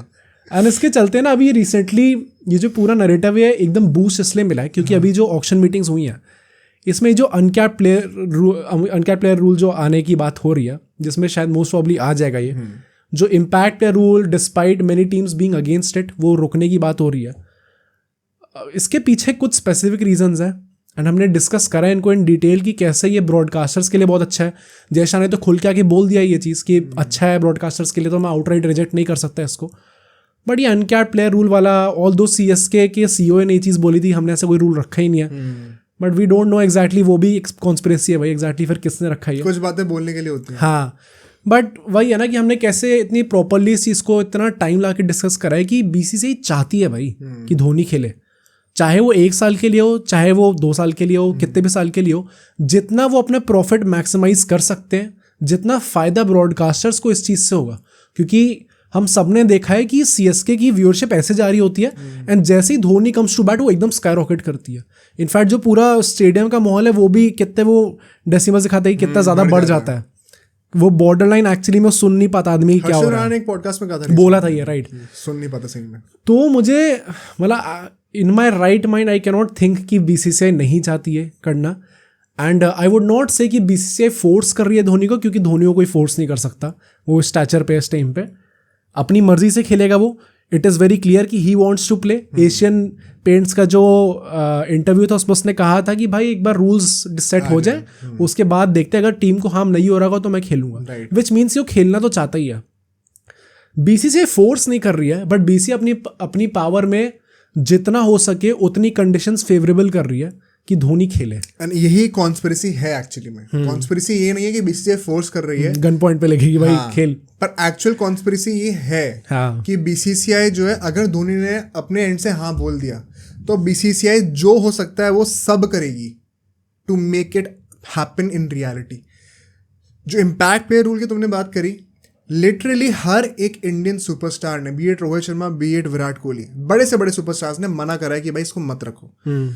हाँ, ब्रॉडकास्टर्स चाहते हैं इसको, पर आई थिंक प्लेयर्स का इंटरेस्ट पैरामाउंट होता है हमेशा से, एंड BCCI खुद को ऐसे प्रमोट भी करती है।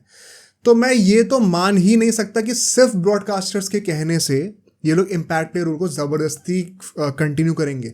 कल को अगर इम्पैक्ट प्लेयर रूल हट गया तो क्या स्टार स्पोर्ट्स या कोई भी और जो ब्रांड है वो मना कर देगा IPL होस्ट करने से? राइट। तो मुझे लगता है ऐसा हो सकता है। तो BCCI तो कुछ भी कर सकती है चाहे तो। क्यों नहीं कर रही है? क्योंकि अगर धोनी रहेगा and if he wants to play as an impact player, उसके लिए ज़्यादा आसान होगा to stretch his career. Secondly, जो अपना अनकैप्ड प्ले का रूल है, अगर ये एग्जिस्टेंस में आ रहा है, विच बाय द वे 90% लाइकलीहुड है कि ये आ रहा है, ऑलमोस्ट कन्फर्म्ड है। मैं एक हार्ड फैक्ट बताता हूँ, ये 100% इसके पीछे का रीजन सिर्फ महेंद्र सिंह धोनी है। कोई कितना भी डिबेट कर सकता है इसके बारे में, but there is no other reason why कोई भी टीम इस रूल को दोबारा लाने के लिए बोलेगी, जब ये रूल पिछले 4-5 सालों से तब तो कोई प्रॉब्लम नहीं हुई किसी को प्रॉब्लम नहीं हुई। अचानक से इस वाले ऑक्शन में क्यों ये रेज हो रहा है? इससे पहले भी 2-3 साल पहले हुआ था ऑक्शन, तब किसी ने ये पॉइंट रेज क्यों नहीं करा? तो इट इज़ वेरी क्लियर कि धोनी को अपना करियर एक्सटेंड कराने के लिए BCCI काफ़ी ज़्यादा हेल्प कर रही है। इसके पीछे का मेजर रीज़न वही है, वंस अगेन इसमें ब्रॉडकास्टर्स भी एक बहुत बड़ी पार्टी है कि भाई ब्रॉडकास्टर्स 118 करोड़ रुपए देते हैं एक मैच ब्रॉडकास्ट करने का BCCI को। इतना पैसा कमाती है BCCI। अगर MS धोनी रिटायर हो जाएगा तो व्यूअरशिप में थोड़ा बहुत डिप तो आएगा ही आएगा। एंड ये राइट, सिर्फ ऐसा नहीं कि सिर्फ 1 साल के लिए आ रहा है, ये 3-4 साल भी हो सकते हैं, जब तक एक नए सुपरस्टार उस टीम का बन जाए एंड व्यूअरशिप को सस्टेन कर पाए। वो उतना बड़ा हिट क्या BCCI ले पाएगी इन द मिडल ऑफ जो करंट ये मीडिया राइट्स की साइकिल चल रही है। ये मीडिया राइट्स की साइकिल 2027 तक चलने वाली है। तो जब ये मीडिया राइट्स साइन हुए थे उस टाइम पे धोनी खेल रहा था, उसके हिसाब से पैसों का इवैल्यूएशन हुआ था और उसके हिसाब से मीडिया कंपनीज 118 करोड़ रुपए दे रही हैं, उसके बेसिस पे उन्होंने साइन किया था।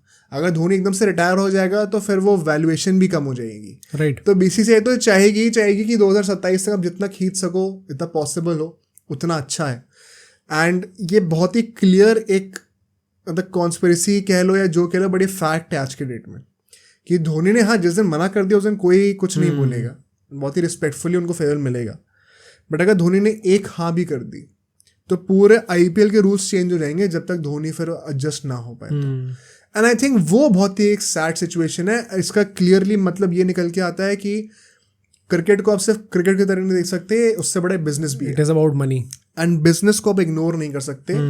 आपको बिजनेस को इस मामले में इनफैक्ट पहले प्रेफरेंस, एक मामले में आप बिजनेस को ऊपर जरूर रख सकते हो पर नीचे नहीं रख सकते। हाँ। या तो बराबर या ऊपर। इस मामले में तो बिजनेस को ऊपर रखा जा रहा है। हाँ, कि आप पूरे ऑक्शन के रूल्स चेंज कर दे रहे हो एक प्लेयर के लिए, तो डेमोक्रेसी तो है ही नहीं ना इसमें फिर। एंड आई थिंक किसी भी फैन को ये चीज़ डिनाई नहीं करनी चाहिए, इसको एक्सेप्ट करना चाहिए। एक तरीके से इसमें धोनी की तारीफ भी कि कितना इन्फ्लुएंस है, बट क्या ये क्रिकेट के लिए सही है, क्या ये IPL के लिए सही है? नहीं, मैं तो अग्री नहीं करता। राइट। सो मूविंग ऑन, जो हमारा नेक्स्ट कॉन्स्पिरेसी थ्योरी है, एंड ये भी आई थिंक काफ़ी फेमस है क्योंकि विराट कोहली फैंस जो टॉक्सिक हैं वो काफ़ी बोलते हैं ये। Rohit Sharma plays every game despite not passing the fitness test.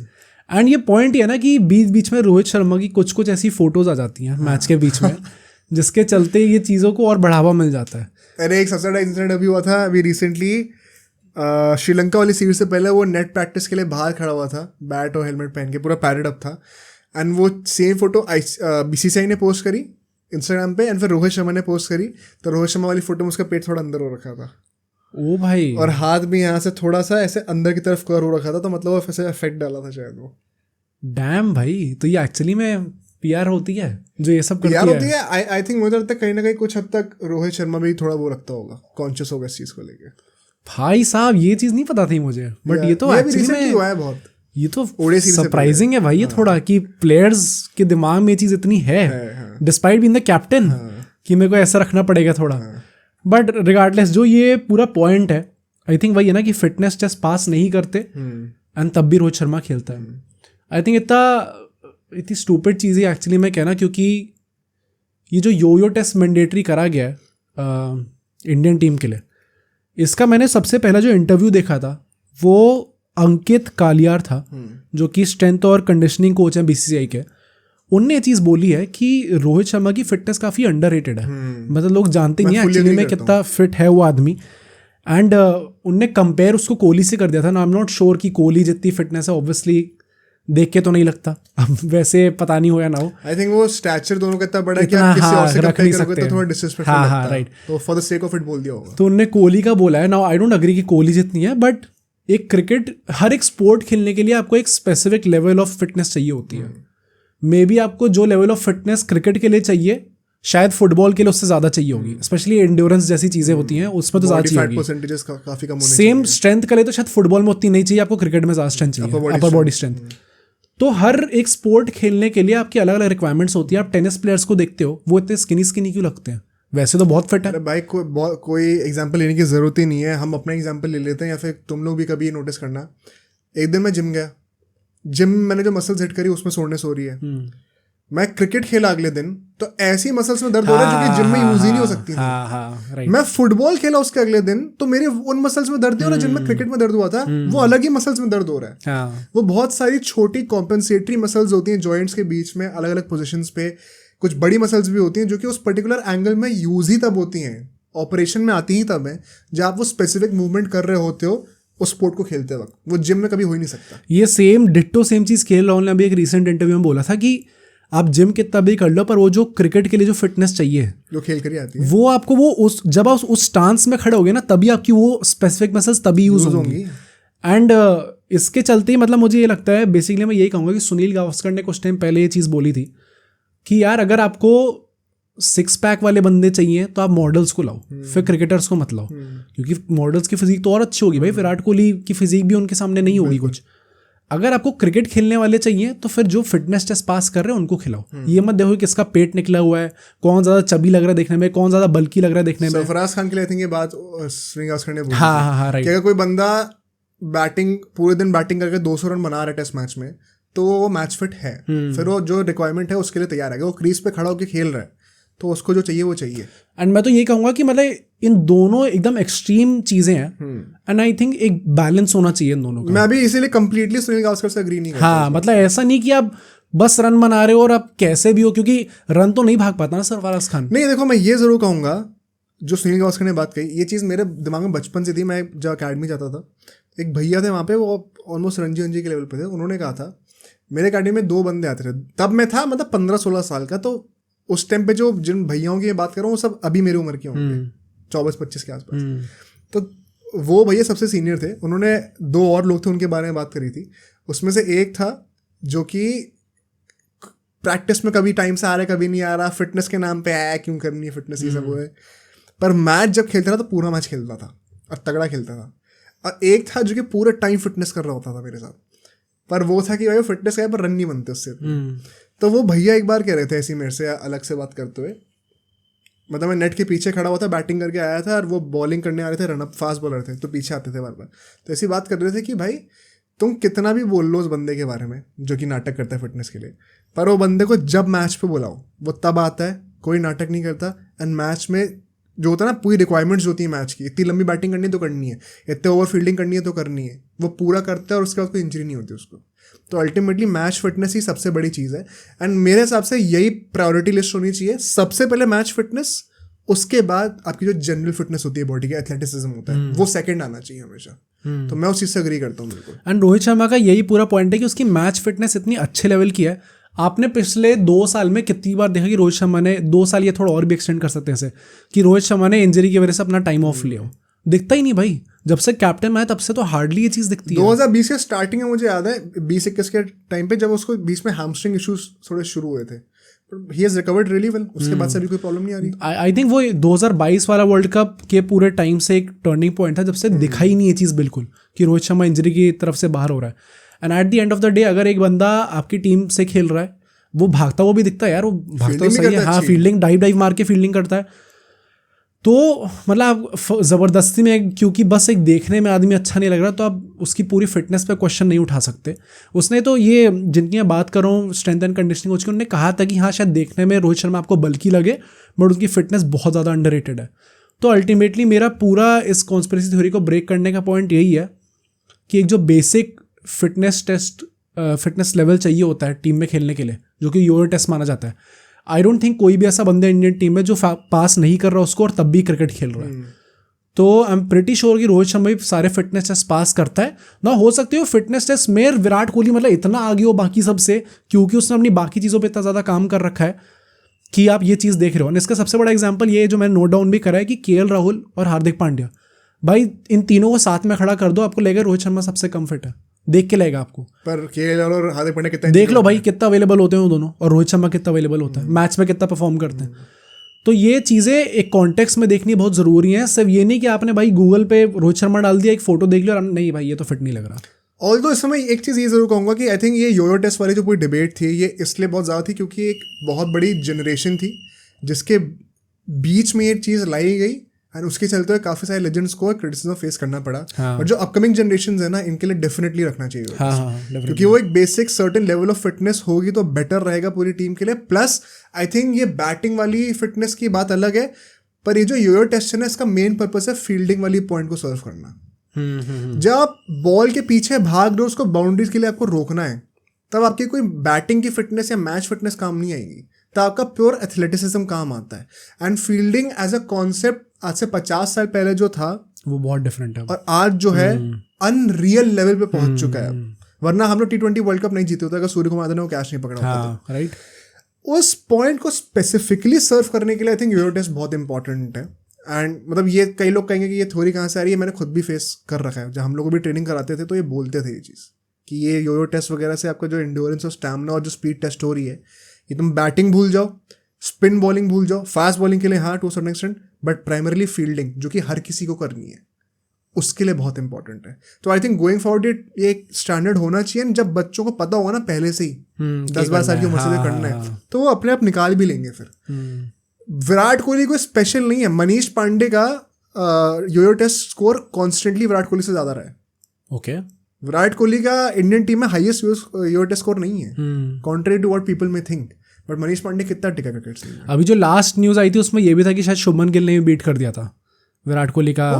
ये चलो वो तो एज, अब वैसे एज क्या भाई, विराट कोहली तो नहीं पर अच्छा देखो बीट कर दिया. बट इंडिया वर्सेस न्यूजीलैंड का जो अभी वर्ल्ड कप का सेमीफाइनल था उसमें शुभमन गिल क्रैम्प्स में था और विराट कोहली कैसे भाग रहा था. 1 सेकंड, मैच फिटनेस और योयो टेस्ट में फर्क होता है, तो उसको कभी मत भूलना. बट हाँ योयो टेस्ट आगे जाके एक अच्छी चीज हो सकती है. Moving on to another fun conspiracy theory, and सारे सीएसके फैंस इस चीज से रिलेट करेंगे. BCCI is ignoring Ruturaj Gaikwad because he does not have a good PR. भाई मतलब ये तो इतना ज़्यादा फेमस है एंड हमें पर्सनली ये चीज़ एक्सपीरियंस करी है. क्योंकि गिल की बात कर लो तो ऋतुराज का नाम अपने आप ही आएगा. भाई एक्चुअली मतलब अगर कोई वीडियो गिल पे हो तो वो डायरेक्ट कोरिलेशन बनता है ऋतुराज गायकवाड़ से. एक कोई रील थी जिसमें हमने लेजिट सिर्फ शुभमन गिल को के बारे में बात करी थी एंड फैंस सारे सीएसके के थे नीचे कि भाई ऋतुराज गायकवाड़ को क्यों नहीं आप कर रहे. तो इतना फनी टॉपिक इसलिए हो गया क्योंकि पर्सनल एक्सपीरियंस रहा है इस चीज़ के साथ. एंड ये चीज़ ना मतलब गुड पीआर वाली कि इसलिए आप उसको सपोर्ट नहीं कर रहे, आई थिंक ये चीज़ भी कहना थोड़ा स्टूपिड है. ऑल्दो मतलब वो पीआर का एक सिग्निफिकेंस रहता है, वो चीज़ को मैं डिस्कस करूँगा. But BCCI not supporting Ruturaj Gaikwad because he does not have a good PR, ये स्टेटमेंट मुझे बहुत ज़्यादा फ्लॉड लगती है. हाँ एक्चुअली में, क्योंकि अगर एक बंदा रेगुलर बेसिस परफॉर्म कर रहा होगा तो या अगर उसकी पीआर अच्छी है या नहीं है वो बंदा खेलेगा तो है ही. And I genuinely believe this. Plus ऐसा कई बार होता है कि प्लेयर्स परफॉर्म कर रहे होते हैं और वो नहीं खेल पाते. इसमें ऋतुराज गायकवाड़ कोई स्पेशल वो नहीं है जिससे बीसीसीआई को हेटरेड है. आई थिंक सीएसके फैंस या फिर वही मैं नहीं मानता कि जो ओजी सीएसके फैंस हैं वो ऐसे हैं. जो कुछ ब्रेनलेस नए फैंस आ गए हैं ना, इनको एक्चुअली में क्रिकेट देखना चाहिए 5-10 साल, उसके बाद कमेंट करना चाहिए. समझो पहले गेम चलता है कैसे. क्योंकि अगर ये सिर्फ ऋतुराज गायकवाड़ की बात होती ना तो सरफराज खान के साथ क्या हुआ इतने सालों से. वो क्यों नहीं खेल रहा इतने टाइम से. ईशान किशन मुंबई का है, वो क्यों नहीं, मुंबई लॉबी का भी एक्सक्यूज नहीं है, वो क्यों नहीं खेल रहा. उसका कॉन्ट्रैक्ट क्यों उड़ा दिया. श्रेयस अय्यर मुंबई का है, उसका कॉन्ट्रैक्ट क्यों उड़ा दिया था. उसको क्यों नहीं चांस दिया जा रहा T20 और टेस्ट मैचेस में, निकाल दिया ना. तो ये कोई स्पेशल ट्रीटमेंट अगर आपको लग रहा है स्पेशल ट्रीटमेंट, इनफैक्ट उसका उल्टा स्पेशल हेट ऋतुराज गायकवाड़ के साथ हो रही है ना. आपके पास आपका मुंबई लॉबी का एक्सक्यूज बचा, वो मैंने उड़ा दिया. मैंने ऐसे एग्जांपल्स भी दिए. By the way Sarfaraz Khan भी मुंबई का है, सब मुंबई वालों प्लेयर्स का भी हो रहा है. तो मुंबई लॉबी वाला लॉजिक कहाँ है इसमें. ऐसे कई सारे प्लेयर्स भी हैं जो कि परफॉर्म कर रहे होते हैं काफ़ी टाइम से, उनको चांस दिया जाता है बट अनफॉर्चुनेटली वो सिचुएशन में और टीम के बैलेंस में फिट नहीं बैठ रहे होते. एग्जैक्टली. जैसे अभी हम लोग केकेआर की बात करेंगे आगे, उसके भी कई सारे ऐसे प्लेयर्स रहे हैं. आई थिंक ऋतुराज गायकवाड़ उन प्लेयर्स में आता है. उससे ज़्यादा अनफॉर्चुनेट तो सरफराज खान है भाई. गायकवाड़ को फिर भी चांसेस तो मिले हैं, सरफराज को अब जाके डेब्यू मिला है. मैं उसको तब से देख रहा हूँ जब वो 16 साल का था बंदा. सरफराज खान को जब वो ऐसे बैठ के स्कूप मार रहा था फास्ट बॉलर्स को आईपीएल में, आरसीबी से खेला था, तब ऋतुराज गायकवाड़ नहीं था. ऋतुराज गायकवाड़ को आई थिंक सबसे बड़ा रीजन क्या है, ये बात मैं जरूर कहूंगा कि अगर आपको शुभमन गिल को लाना है कॉन्वर्जेशन में, हाँ शुभमन गिल को फेवर करा जाता है क्योंकि उसमें राहुल द्रविड़ को, विराट कोहली को, रोहित शर्मा को और पूरी बीसीसीआई को पोटेंशियल दिखता है as the next big thing. और अगर उनको वहां बैठे होके दिख रहा है ना, तो हम लोग क्रिटिसाइज कर सकते हैं इस बात को, लेकिन ये नहीं कह सकते कि वो लोग बेवकूफ़ हैं. उन्होंने कुछ तो ऐसा देखा है जो हमसे ज़्यादा है, उनको हमसे ज़्यादा नॉलेज है और ज़्यादा क्लोजली उन्होंने देखा है उसको. तो ये कहना है और ये सोचना बहुत ही ज़्यादा एरोगेंट और बहुत ही ज़्यादा फूलिश है ऑन आवर पार्ट कि हम सोचे कि भाई जो हम कह रहे हैं वही सही है, वो सब तो जो कह रहे हैं वो सब बेवकूफ़ है. वो क्रिकेटर्स वहाँ पे खेलते हैं वहाँ बैठ के. ये जो गिल वाला पॉइंट है, आई डेफिनेटली थिंक कि लोगों ने उसमें चीज़ें देखी हैं, सारे रेप्यूटेड प्लेयर्स ने, और इसलिए वो उसको इतना प्रमोट करा जा रहा है. बट आई डू थिंक कि वो कुछ % चांस वहाँ पे पीआर का भी है. भाई ये बात पीआर पे तो बिल्कुल भी नहीं है. नहीं आई डेफिनेटली थिंक पीआर का है. मेन भाई पीआर पे बात है, संजू सैमसन क्यों नहीं खेलता. क्योंकि शुभमन गिल की पीआर और बेटर है. शुभमन गिल तो अभी आया है, संजू सैमसन कब से है भाई? जब 18 साल का था तब उसने खेला था। नहीं तो मैं वही तो कह रहा हूँ, जैसे एक कुछ स्पेसिफिक चीजें होती हैं जिसके चलते हुए एक आप एक फेस ऑफ द टीम बन सकते हो। विराट कोहली और रोहित शर्मा दोनों को इक्वल अपॉर्चुनिटीज मिली हैं, बट स्टार जो फेस है टीम का वो कौन है? विराट कोहली है, एंड डेफिनेटली उसने बेटर परफॉर्म करा, इसलिए भी है वो चीज़। एंड शुभमन गिल के भी अगर आप ओवरऑल सारे स्टार्ट्स लाओगे तो उसने बाकी सारे प्लेयर से बेटर परफॉर्म करा होगा, बट वहाँ पे ये चीज़ सोचना आई थिंक बहुत इग्नोरेंट होगा हमारे पार्ट पे कि it does not have anything to do with कि उसकी पीआर ज़्यादा अच्छी है। वरना तुम ये कह रहे हो कि शुभमन गिल को कैप्टन इसलिए बनाया जा रहा है क्योंकि उसकी पीआर बेटर है?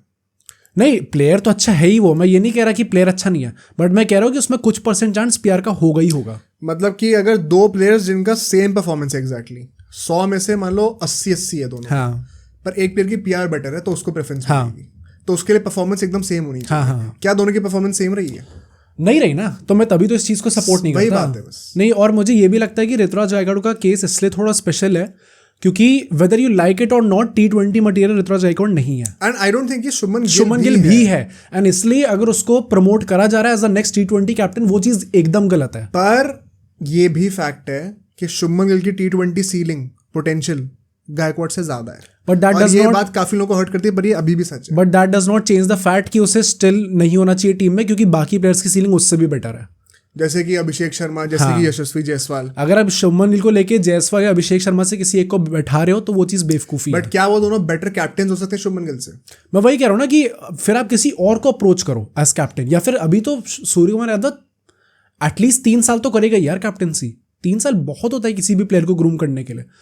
तो इसका मतलब ये नहीं है कि शुभमन गिल में स्किल्स नहीं है, स्किल्स उसकी स्टिल आई थिंक बहुत ही ज़्यादा ऊपर होंगी, क्योंकि इतने सारे एक्स प्लेयर्स, इतने सारे लेजेंड्स सब सपोर्ट में उसके। भाई उस बंदे का 60 की एवरेज है ओडीआई में, but at the same time double 100 है, कोहली की डबल 100 नहीं है आज तक। मैं ये तो विश्वास नहीं करूंगा कि पीआर का कोई चक्कर नहीं होता। एंड ऋतुराज गायकवाड़ की मैं इसलिए बात कर रहा था क्योंकि T20 मटीरियल वो है नहीं, आई डोंट थिंक उसे टीम में होना चाहिए। ओडी और टेस्ट दोनों में वो फ्यूचर में हो सकता है, बट उसका केस इतना ज़्यादा अनफॉर्चुनेट इसलिए क्योंकि विराट कोहली और रोहित शर्मा अभी उस एज पे है ही नहीं कि वो तुरंत 1-2 साल में रिटायर कर जाएंगे। वो अभी थोड़े टाइम खेलने वाले, specially in the test format तो काफ़ी खेल सकते हैं, जिसके चक्कर में Ruturaj Gaikwad despite performing good, although उसने अभी भी रिसेंटली तो हाल ही में ऐसा कुछ कंसिस्टेंट परफॉर्म नहीं करा है, बट अगर वो अच्छा कर भी रहा है, बहुत प्रॉमिसिंग है, तो भी शायद उसे चांस नहीं मिल पाएगा। पर ये वंस अगेन ये कोई मेरा बात पॉइंट इस डिबेट का ये है कि मैं ये जनरलाइजेशन नहीं रखना चाहता कि सिर्फ ऋतुराज गायकवाड़ के साथ ही हो। हाँ। भाई केएल राहुल अभी ओडीआई वर्ल्ड कप में था, नंबर 4, नंबर 5 और नंबर 6 इन तीनों पोजीशंस को मिला दो, पिछले 3 साल में सबसे ज्यादा रन और सबसे ज्यादा एवरेज केएल राहुल की ओडीआईज में। राइट। उसको ऋषभ पंत के आती हटा दिया ना, थर्ड ओडीआई में हटा दिया ना, कोई बड़ी बात नहीं, चैंपियंस ट्रॉफी में भी ना हो। केएल राहुल, गायकवाड़ और गिल दोनों से बहुत बड़ा प्लेयर है अभी। अगर उसकी नहीं चल रही तो ऋतुराज गायकवाड़ क्या चीज़ है? ऐसे काउंटलेस एग्जाम्पल्स हैं पिछले 100 सालों में जहां पे एक डिजर्विंग प्लेयर को, और मैं वही बात कहता हूँ, ऋतुराज गायकवाड़ डिजर्विंग जरूर है, उस पर तो कोई क्वेश्चन है ही नहीं, पर ये कहते हैं ना कि वो डिजर्विंग और उसको चांस नहीं मिल रहा इसलिए कोई कॉन्स्पिरेसी जरूर हुई होगी, वो बहुत ही इडियोटिक मुझे लगता है। कई बार ऐसा होता है कि कोई डिजर्विंग प्लेयर होता है लेकिन टीम का कॉम्बिनेशन तब सही नहीं बैठ रहा, टीम में जगह नहीं बन रही, कोई और प्लेयर है जो कि शायद और ज़्यादा डिजर्विंग होगा या और बेटर परफॉर्मिंग होगा। ऐसे कई सारे फैक्टर्स होते हैं जो कि उस प्लेयर के हाथ में नहीं होते। गायकवाड़ टिपिकल केस है वो अभी इसमें, क्योंकि आजकल ट्विटर सबके पास फ्री में है, आजकल सोशल मीडिया इतना इजीली एक्सेसिबल है, और कुछ ब्रेनलेस फैंस जो आके इनको चौंचौ करनी होती तो करनी होती है, उसके चलते हुए ऐसे एजेंडाज बन जाते हैं कि यार आई एम प्रिटी श्योर ये बातें प्लेयर्स तक भी पहुंचती हैं। राइट। एंड आप फैन कल्चर खराब कर रहे हो यार पूरी कंट्री का। मैं बहुत स्ट्रांगली अगेंस्ट हूँ ऐसे चीज़ों के, एंड मैं कभी भी ये चीज़ें प्रमोट नहीं करूँगा। चाहे मैं अभी बताऊँ तो मैं दिखाऊंगा, मैं ऐसे 2-3 अकाउंट्स हैं जो कि जब भी हम लोग शुभमन गिल के ऊपर या फिर गायकवाड़ के ऊपर वीडियो बनाते हैं तो वो पिछले 2 दिन की सारी वीडियोस पे जाके सेम कमेंट कॉपी पेस्ट करते हैं गिल के अगेंस्ट। ये मैंने अपनी आंखों से देखा है। और ये अभी हमारे साथ हो रहा है, और कितनों के साथ ही होता होगा, और बड़े स्केल पे कितनों के साथ होता होगा। जब हम और बड़े हो जाएंगे तो हमारे से कितने बार होगा, पर क्या उससे हम रुकने वाले हैं या फिर कोई और बंदा रुकेगा इससे? जो सच है वो सच है। There is no agenda against Gaikwad, he is truly deserving, but unfortunate scenario अभी है। होपफुली उसको आगे जाके चांस मिलेगा, भगवान से प्रे करना तब वो परफॉर्म कर दे, वरना एक संजू सैमसन ऐसा केस बन जाएगा वो। बस ये कहूँगा। राइट, मूविंग ऑन, थोड़ा स्पाइसी टॉपिक है ये। Ganguly forced Kohli to retire from captaincy and Gautam गंभीर forced Virat Kohli to retire from T20Is. And ये इंटरेस्टिंग इसलिए क्योंकि जब गौतम गंभीर अभी रिसेंटली कोचिंग में आए थे और फिर जब ये अनाउंस कर दिया गया कि ये दोनों, ऑल्दो बात बहुत पहले से चल रही थी इसकी, एंड ये बहुत मेजर रोल प्ले करेगा मेरी आर्ग्यूमेंट में कि बात ऑलरेडी चल रही थी, बट जब वो आए तब विराट कोहली और रोहित शर्मा दोनों रिटायरमेंट ले चुके थे T20 से. सो जो पहला पार्ट है कि सौरव गांगुली ने फोर्स करा विराट कोहली को कि वो कैप्टनसी से रिटायर पहले दूसरा पार्ट डिपेंड कर देते हैं ना, गौतम गंभीर वाला. आई थिंक वो बहुत ईजी इसलिए है करना क्योंकि एज ए सेड ना कि ये बात चल रही थी.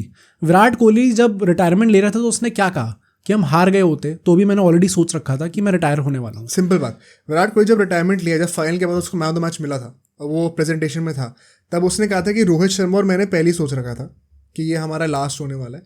इनफैक्ट रोहित शर्मा ने तो बाद में कुछ ऐसा भी कहा है कि मैं सोच रहा कंटिन्यू करूंगा बट सर्कमस्टेंस ऐसी बन गई, एंड लोगों ने उसको उल्टा ही बना दिया, उल्टा बना के वो गंभीर से रिलेट कर दिया. Right. पहले 10 बार जाके उस स्टेटमेंट को पढ़ो तब समझ में आएगी बातें. तो इट इज़ वेरी क्लियर कि उनके शब्दों से कि इन लोगों ने पहले सोच रखा था कि ये लास्ट T20 मैचेस हमारे होने वाले. प्लस दे रियलाइज दैट कि क्या सिचुएशन की डिमांड होने वाली है. वो तो चलो अलग बात है, वो उनकी ग्रेटनेस है कि उन्होंने रियलाइज करा वो, बट उनका पहले से प्लान था कि वो रिटायरमेंट लेने वाले हैं. इसमें गंभीर के आने से कुछ नहीं होता. इनफैक्ट गंभीर ने तो खुद कहा कि आई होप कि ये लोग फिट रहे तो ये लोग 2027 का वर्ल्ड कप भी खेलें. तो अगर आपको ऐसा लगता है कि आपको ज़बरदस्ती की फाइट्स बनानी है यहाँ पे, ऐसा कुछ भी नहीं है. ये पार्ट तो बिल्कुल भी सच नहीं है, इसमें कोई कॉन्स्पिरेसी नहीं है. बट जो पहला पार्ट है आई थिंक वो पार्शियली ट्रू हो सकता है. मैं भी इसलिए कह रहा हूँ क्योंकि and I think to some extent वो चीज़ ट्रू है. इट ऑल डिपेंड्स कि आप किस फॉर्मेट ऑफ द गेम की बात कर रहे हो. क्योंकि टेस्ट की कैप्टेंसी उसे अपनी मर्जी से छोड़नी थी. T20I की कैप्टेंसी जब उसने 2021 में T20 वर्ल्ड कप से बाहर हुए थे, स्पेशली जब पाकिस्तान से हार गए थे, उसके बाद काफ़ी प्रेशर बना था उसके ऊपर. काफ़ी ज़्यादा एकदम से बहुत नेगेटिव लाइट में चला गया था कोहली क्योंकि उसके खुद के बहुत रन्स नहीं बन रहे थे. तो सब चीज़ें everything was going downhill for him, and उसके चलते उसने डिसीजन लिया था कि उसे T20 से उसने पहले ही बोल दिया था. क्या वर्ल्ड कप शुरू होने से पहले उसने बोल दिया था कि मैं इस वर्ल्ड कप के बाद कप्तानी छोड़ रहा हूँ T20 की. अच्छा, ओके. वर्ल्ड कप से पहले ही कह दिया था. ओके, सो उसने वर्ल्ड कप से पहले डिसीजन ले लिया था कि उसे प्रेशर काफी टाइम से बिल्ड हुआ था, सिर्फ पाकिस्तान से हारने की वजह से नहीं होगा, कि उसे T20 से रिटायर होना है. एंड नेचुरली उसने वो चीज़ बोल दी. टेस्ट का उसका बाद में आया था कि उसे रिटायर होना था. तो आई थिंक इन दो स्पेसिफिक फॉर्मेट्स की अगर हम बात करें तो इसमें आई थिंक उसका खुद का डिसीजन था कि उसे रिटायर करना है, एंड इसमें कोई फोर्स वाली बात नहीं थी. टेस्ट में तो आई थिंक जैसा रिकॉर्ड था उसको कोई करता भी नहीं फोर्स. और टेस्ट में जो उसने कप्तानी छोड़ी है वो एक कॉन्सिक्वेंस था उससे पहले जो हुआ, तो इनडायरेक्ट इन्फ्लुएंस आप कह सकते हैं जो अफेक्ट पड़ा उसके ऊपर. आई थिंक उसके चक्कर में वो काफी ज्यादा गुस्सा हो गया था. मेन जो हुड़दंग हुई है वो ये ओडीआई फॉर्मेट में, राइट. क्योंकि उस टाइम पे, एंड ये चीज चेतन शर्मा ने भी बोली थी जब उसके स्टिंग ऑपरेशन था, वीडियो बनाई थी पहले. हाँ, उसमें उसने बोला था ये कि उस टाइम पे पॉलिसी ये थी BCCI की कि आप वाइड बॉल में एक, वैसे तो वो ऑल फॉर्मेट में, पहले वो इवेंट्स एक्सप्लेन करो ना. यही तो क्या इंटरव्यू हुआ, कैसे हुआ, क्या हुआ, तभी लोगों को कॉन्टेक्स्ट. अच्छा, ओके. सो जब T20 से बाहर हो चुका था, उसके बाद ODI में साउथ अफ्रीका का टूर होना था, एंड अपेरेंटली उससे 90 मिनट पहले विराट कोहली को ये चीज़ बताई गई. किस चीज़ से 90 मिनट पहले? स्क्वाड अनाउंस होने से पहले. तो ये बताओ ना कि उसे बताया गया कि आपको ODI कैप्टेंसी से भी हटा दिया गया, एंड उससे ये 1.5 घंटे का टाइम इसलिए दिया था कि वो खुद जाके बोल दे. अच्छा. एंड विराट कोहली ना apparently as per the reports उसने इस चीज़ से मना कर दिया था कि मैं नहीं बोलूंगा, मैं खुद नहीं बोलूंगा चीज़. और इसलिए ये चीज़ BCCI ने अनाउंस करी, विराट कोहली की तरफ से नहीं आया है कि जैसे T20 में तो उसने खुद अनाउंस कर दिया. ये पार्ट BCCI से अनाउंस हुआ और ये 1.5 घंटे पहले इसलिए बताया गया था. एंड नेचुरली पता है ये पूरा जो सिचुएशन थी, पूरे मॉडर्न डे क्रिकेट के सबसे बड़े प्लेयर के साथ ये चीज़ हुई. ये बहुत बड़ी बात है, पहली बात तो. एंड सौरव गांगुली भी यहाँ पे ब्लेम लेंगे, पूरी BCCI यहाँ पे ब्लेम लेगी कि जितना स्टूपिडली ये चीज़ हैंडल करी गई, क्योंकि ये चीज़ हैंडल करने के बहुत अच्छे तरीके थे, एंड बहुत आराम से ये चीज़ हैंडल करी जा सकती थी, बहुत पीसफुल मैनर में. अगर बिहाइंड द सीन्स कोई झगड़ा हुआ भी है तो बहुत ईजिली ये लोग एटलीस्ट ऑन कैमरा तो बहुत आराम से ये चीज़ कर सकते थे. द फैक्ट कि विराट कोहली ने ये चीज़ आके बोली एक इंटरव्यू में कि मेरे को 1.5 घंटे पहले बताया गया था कि मेरे को टेस्ट कैप्टेंसी से, he was not supposed to say that. हाँ, right. Once again, you're derailing, you're not explaining this correctly. Sequence of events पहले एक्सप्लेन करते हैं, उसके बाद हम लोग डिटेल्स में जाते हैं. ऐसे बीच बीच में करेंगे तो लोग कंफ्यूज रहेंगे. वो वर्ल्ड कप से पहले अपनी T20 कैप्टेंसी बोल देता है कि मैं छोड़ने वाला हूँ, वो छोड़ देता है. उसके बाद ओडीआई की सीरीज हुई थी साउथ अफ्रीका में, उस सीरीज का स्क्वाड अनाउंसमेंट होना था, जो कि टूर से जब जाते हो किसी कंट्री में उससे पहले स्क्वाड अनाउंस होती है, राइट। तो वो स्क्वाड अनाउंस होनी थी जिस समय पे उससे 1.5 घंटा पहले विराट कोहली को फोन करके बोला गया अब आप ओडीआई कैप्टन नहीं रहे, और उसको बोला गया कि आप खुद जाके अनाउंस कर दीजिए जो कि उसने करा नहीं।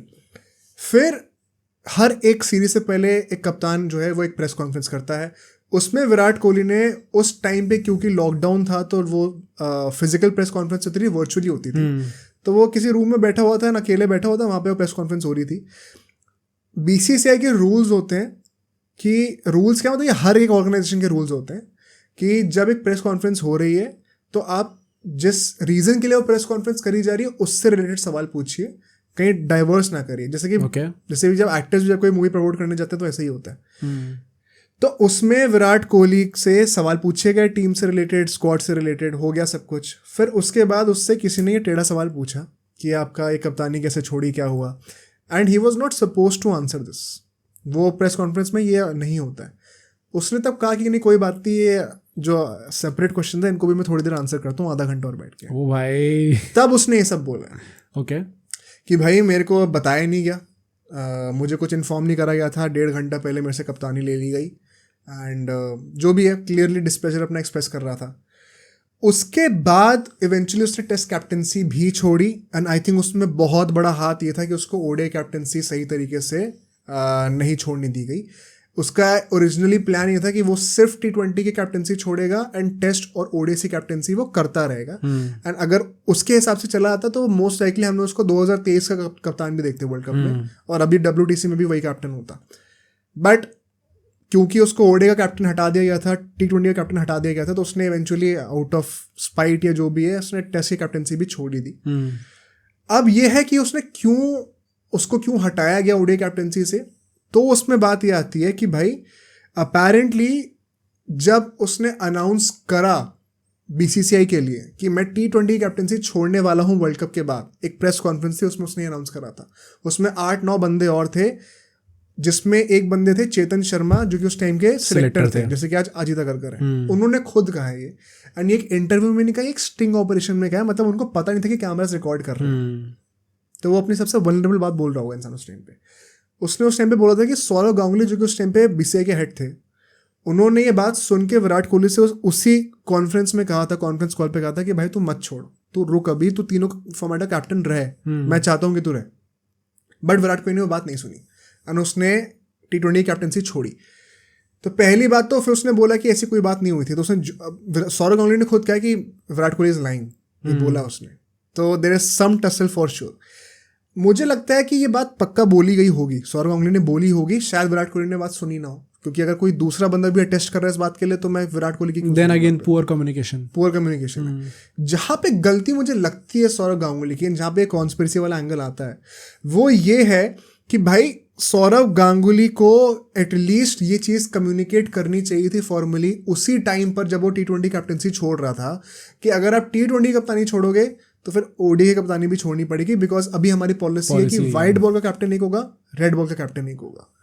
वो आई थिंक उसमें सौरव गांगुली ने भी थोड़ा सा ईगो पे आके अपना एकदम बड़े पैसिवली जो है एकदम सी आउट ऑफ नोवेयर उसकी ओडीआई कैप्टनसी छीन ली, एंड उस बात पे विराट कोहली की ईगो हर्ट हो गई और फिर वो प्रेस कॉन्फ्रेंस में जाके ऐसा बातें करने वही, क्योंकि आई थिंक आप बहुत इनोसेंट हो गए अगर आप ऐसा सोच रहे हो कि भाई कोई झगड़ा नहीं हुआ होगा आपस में। अगर ये इतनी दो बड़े फिगर्स है, गांगुली कोई छोटा फिगर नहीं है, दो बड़े फिगर्स में आपस में ऐसी बातें हो रही हैं तो भाईचारा अलग है, एक प्रोफेशनलिज्म अलग है। प्रोफेशनल कॉन्वर्सेशन बहुत डिफरेंट होती है एक फ्रेंडली कॉन्वर्सेशन से।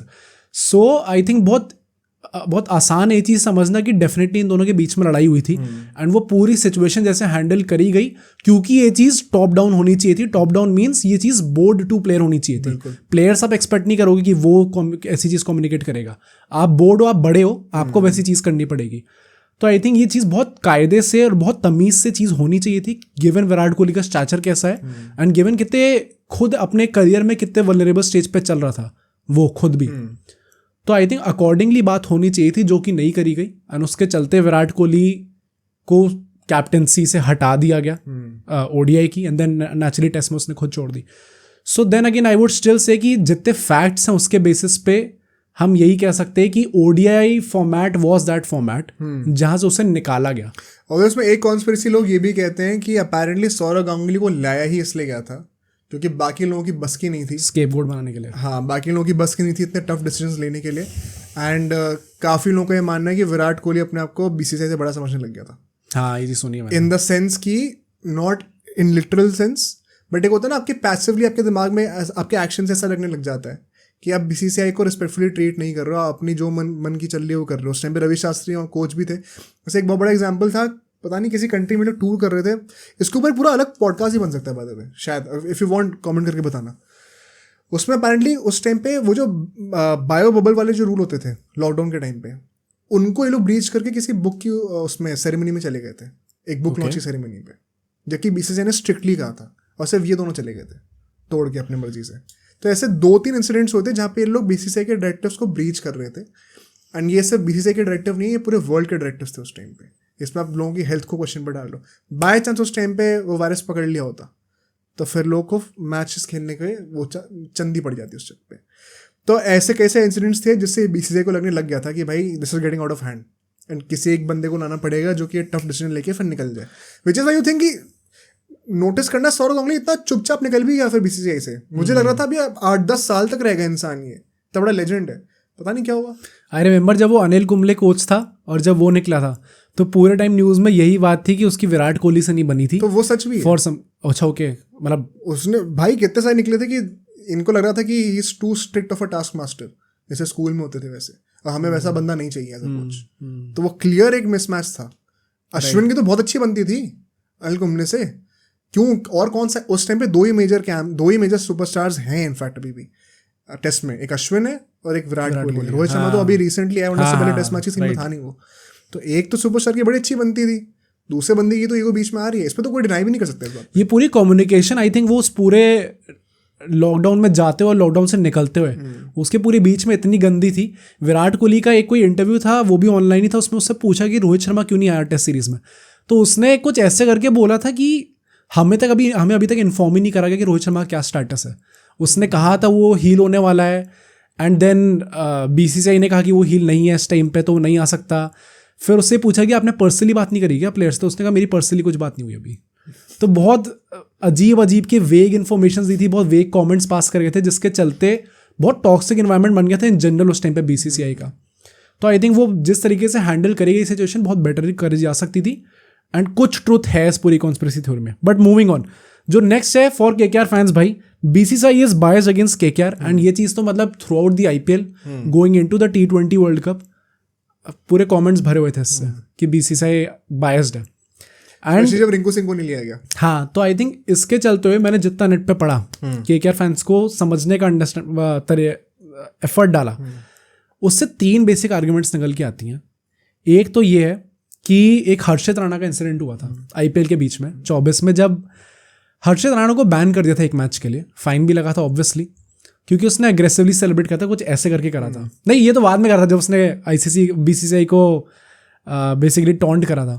उससे पहले उसने कोई सेलिब्रेशन करा था फ्लाइंग किस वाला, और उसके चलते उसे मतलब फाइन दे दिया गया, फिर एक मैच के लिए बैन कर दिया गया, विच वॉज क्वाइट स्टूपिड। वो विराट कोहली अगेंस्ट थोड़ी हुआ है भाई। नहीं, विराट कोहली अगेंस्ट नहीं कह रहा मैं दोनों इंस्टेंसेस को साथ में लेके चल रहा हूँ। कौन से इंस्टेंसेस? विराट कोहली का जो अंपायर के साथ झगड़ा हुआ था, एंड उसके बाद उससे कुछ से फाइन दिया गया, तो उससे कोई मैच बैन नहीं मिला था। तो इस चीज़ को केकेआर फैंस साथ में लेके चलते हैं और बोलते हैं कि तुम क्लियरली देख सकते हो कि बायस कहाँ पे है बीसीसीआई का। हर्षित राणा को फ्लाइंग किस करने के लिए, जो कि मतलब आप किसी को करते देखोगे तो आपको लेगा भी नहीं कि यार ये कुछ टॉन्ट वॉन्ट। विराट कोहली ने उसी सीजन में खुद भी कर रखा है ये सेलिब्रेशन, खुद भी कर रखा है, राइट। तो उसके चलते हुए उस बंदे को बैन कर दिया गया because supposedly is not that big of a player. और विराट कोहली जो कि स्टार बॉय है आपका, उसने इतना बोला, जिस तरीके से जिस बॉडी लैंग्वेज के साथ वो अंपायर के पास गया था, वो भी केयर के अगेंस्ट ही हुआ था वो, और जिस तरीके से चिल्लाया था वो बंदा, वो देख के लग रहा था कि इस बार फंसेगा, पर कुछ हुआ नहीं अल्टीमेटली। तो एक ये इंस्टेंस है। डू यू थिंक इसमें कुछ बायसनेस है केकेआर के अगेंस्ट या फिर इन जनरल है? बायसनेस है पर केकेआर के अगेंस्ट हाँ। नहीं, बड़े प्लेयर के साथ है। राइट, क्योंकि बड़े और छोटे प्लेयर की बात है वो फर्क पड़ जाता है। राइट, वो केकेआर नहीं, कोई भी और टीम होती है, उसका कोई अनकैप्ड प्लेयर होता है तो उसके साथ भी ऐसे होता है जो कि उसके साथ हुआ है। तो केकेआर कहाँ पे लेने देना? केकेआर का कोई लेने देना नहीं है, इसमें विराट कोहली का लेने देना है। मूविंग ऑन, जो नेक्स्ट आर्ग्यूमेंट है केकेआर फैंस को, ये कि 2024 का T20 वर्ल्ड कप जो था, कितना ऑफर हमने देखा और कितनी सरप्राइजिंग चीज ये है कि उसमें आईपीएल विनिंग टीम का जिसने इतना डोमिनेटिंग फैशन में जीता, उसका एक भी प्लेयर नहीं था। उसके बारे में क्या कहना है? आई थिंक एक ही बंदे का खेलना बनता था जो कि रिंकू सिंह था, एंड उसके भी ना खेलने का रीज़न क्या था वो हम सबको पता है। हमने तो पूरा वर्ल्ड कप में प्रीच भी किया था, हम लोग सही प्रूफ भी हुए उसके लिए। शिवम दुबे को कितनी भी गाली दे दो, उसके साथ टीम जीती है, एंड जब जरूरत थी तब उसने परफॉर्म करके दिया है, चाहे वो फाइनल का मैच ले लो, चाहे उससे पहले के 2-3 मैचेस ले लो। तो आई थिंक हर किसी का रोल डिफाइंड था, एंड रिंकू को बहुत ही स्पेसिफिक रीजन की वजह से नहीं लिया गया था, विच इज की बॉलिंग नहीं थी उस टाइम पे। उसके चलते हुए it made absolute sense to not have him over Shivam Dube. मैं एज अ केकेआर फैन ये कह रहा हूँ, एंड अगर तुम अभी भी डिसएग्री कर रहे हो तो भाई किस दुनिया में जी रहे हो, हम वर्ल्ड कप जीत गए हैं। तो और किस प्लेयर का बनता था एक्चुअली में आना टीम में? क्या वरुण चक्रवर्ती का टीम में आना ओवर जडेजा, अक्षर पटेल बनता था, और कुलदीप यादव बनता था? नहीं। क्या श्रेयस अय्यर का टीम में आना बनता था? नहीं। अंकुरिश रघुवंशी का बनता था, नीतीश राणा का बनता था, वैभव अरोड़ा का बनता था? किसी का नहीं बनता था। तो किस बेसिस पे आप ये कह रहे हो कि केकेआर के प्लेयर सेलेक्ट नहीं होते? इसमें एक आर्गुमेंट ये होगी, वरुण चक्रवर्ती को जिम्बाब्वे वाली सीरीज में क्यों नहीं लिया? वो एक फेयर आर्गुमेंट है। कई लोग कहते हैं कि वरुण चक्रवर्ती को अनफेयरली निकाला भी गया था 2021 के T20 वर्ल्ड कप के बाद, which is also quite fair, क्योंकि उसके स्टैट्स इतने खराब थे भी नहीं, उससे परफॉर्मेंस इतनी खराब करी भी नहीं थी कोई। बट मेरा फिर से वही कहना जो मैंने ऋतुराज गायकवाड़ के लिए कहा था, ऐसे 100 प्लेयर और हैं जो कि केकेआर के अलावा, दुनिया बहुत बड़ी है, वहाँ से खेले हुए हैं, उनके साथ भी ऐसा हुआ है। तो आप ये कह रहे हो कि केकेआर अगेंस्ट कोई स्पेशल हेटरेड है, तो फिर वही इडियोटिक चीज़ है। ऐसा कुछ भी नहीं है। इनफैक्ट अगर इतना ही स्पेशल हेटेड था तो इस साल जीतने क्यों दिया?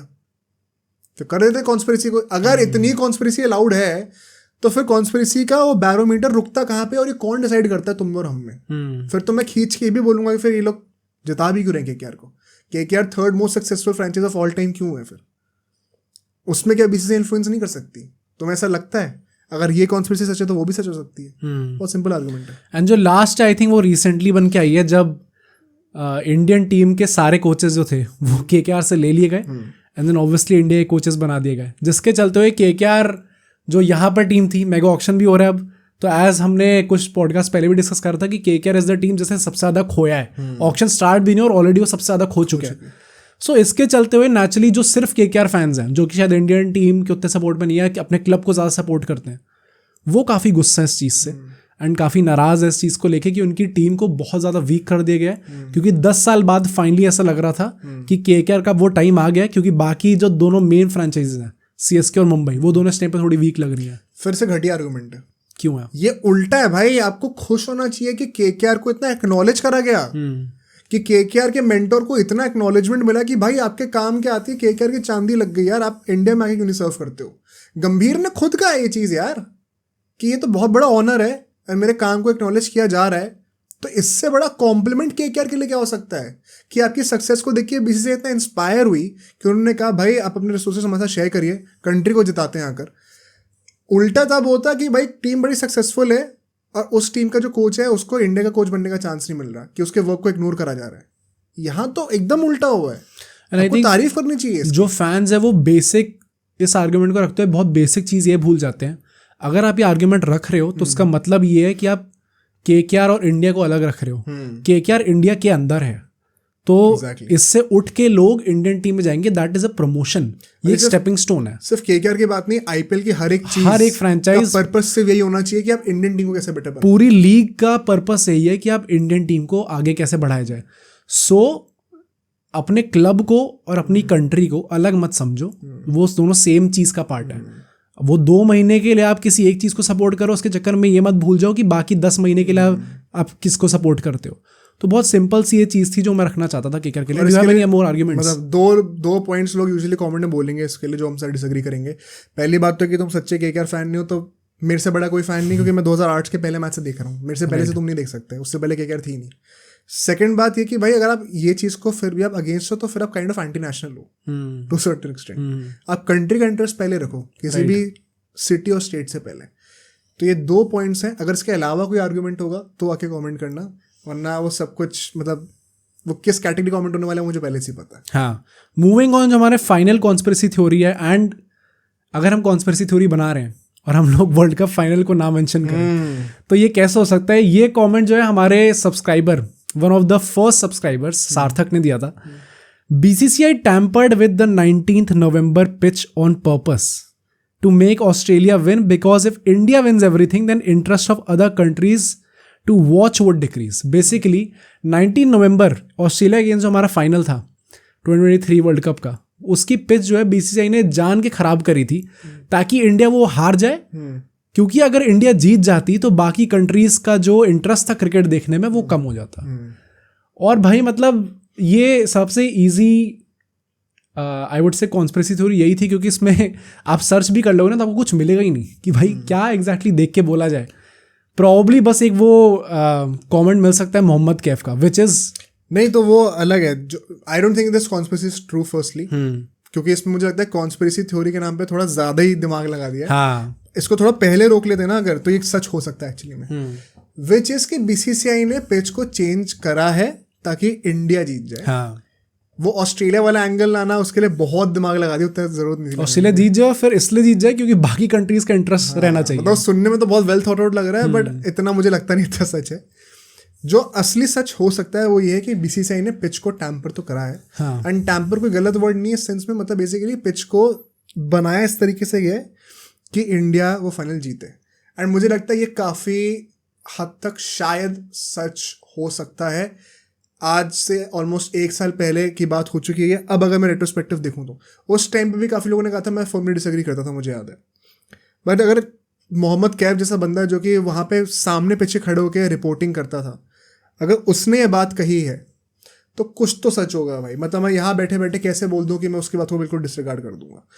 एंड ही सेड, जिनको नहीं पता है, कि मोहम्मद कैफ ने कहा मैंने अपने आंखों के सामने 19 नवंबर से पहले के 3-4 दिन ले लो तुम, मानो 15 नवंबर से 19 नवंबर तक हम लोग रोज़ जाते थे ग्राउंड पे, रिपोर्टिंग करते थे अपने चैनल के लिए, जो है स्टार स्पोर्ट्स के लिए रिकॉर्डिंग्स बनाते थे।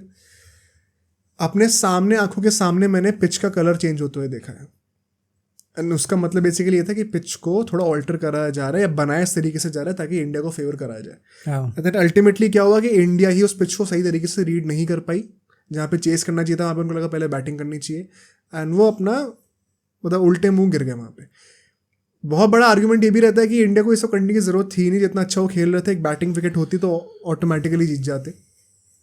इसके चलते हुए इंडिया ने मिसकैलकुलेट कर लिया, एंड एक्चुअली में पिच ऑस्ट्रेलिया के फेवर में आ गई। अगर एक बैटिंग विकेट होती तो इंडिया कोई हरा नहीं सकता था।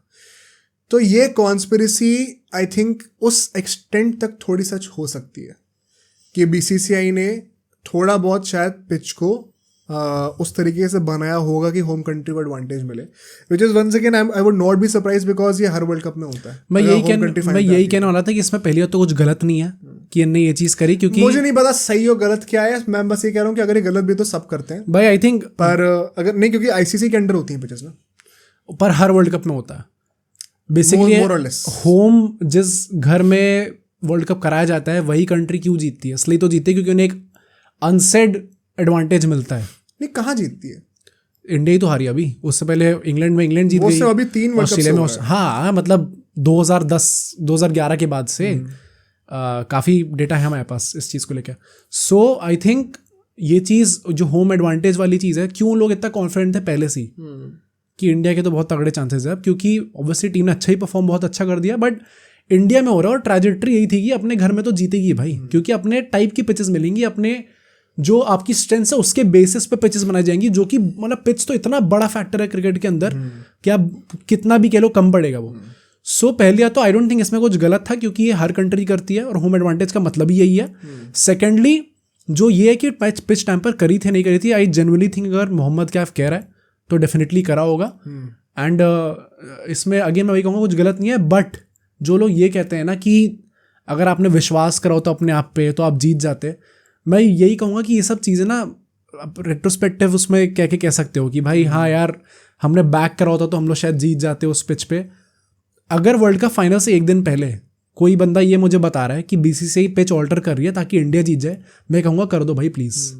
ये सब बाद में बोलना बहुत अच्छा लगता है। ट्रॉफी नहीं आई थी, कितना प्रेशर था। सब बाद में बोलना बहुत अच्छा लगता है। नहीं, फेयर रखना चाहिए था, आपको विश्वास रखना चाहिए था।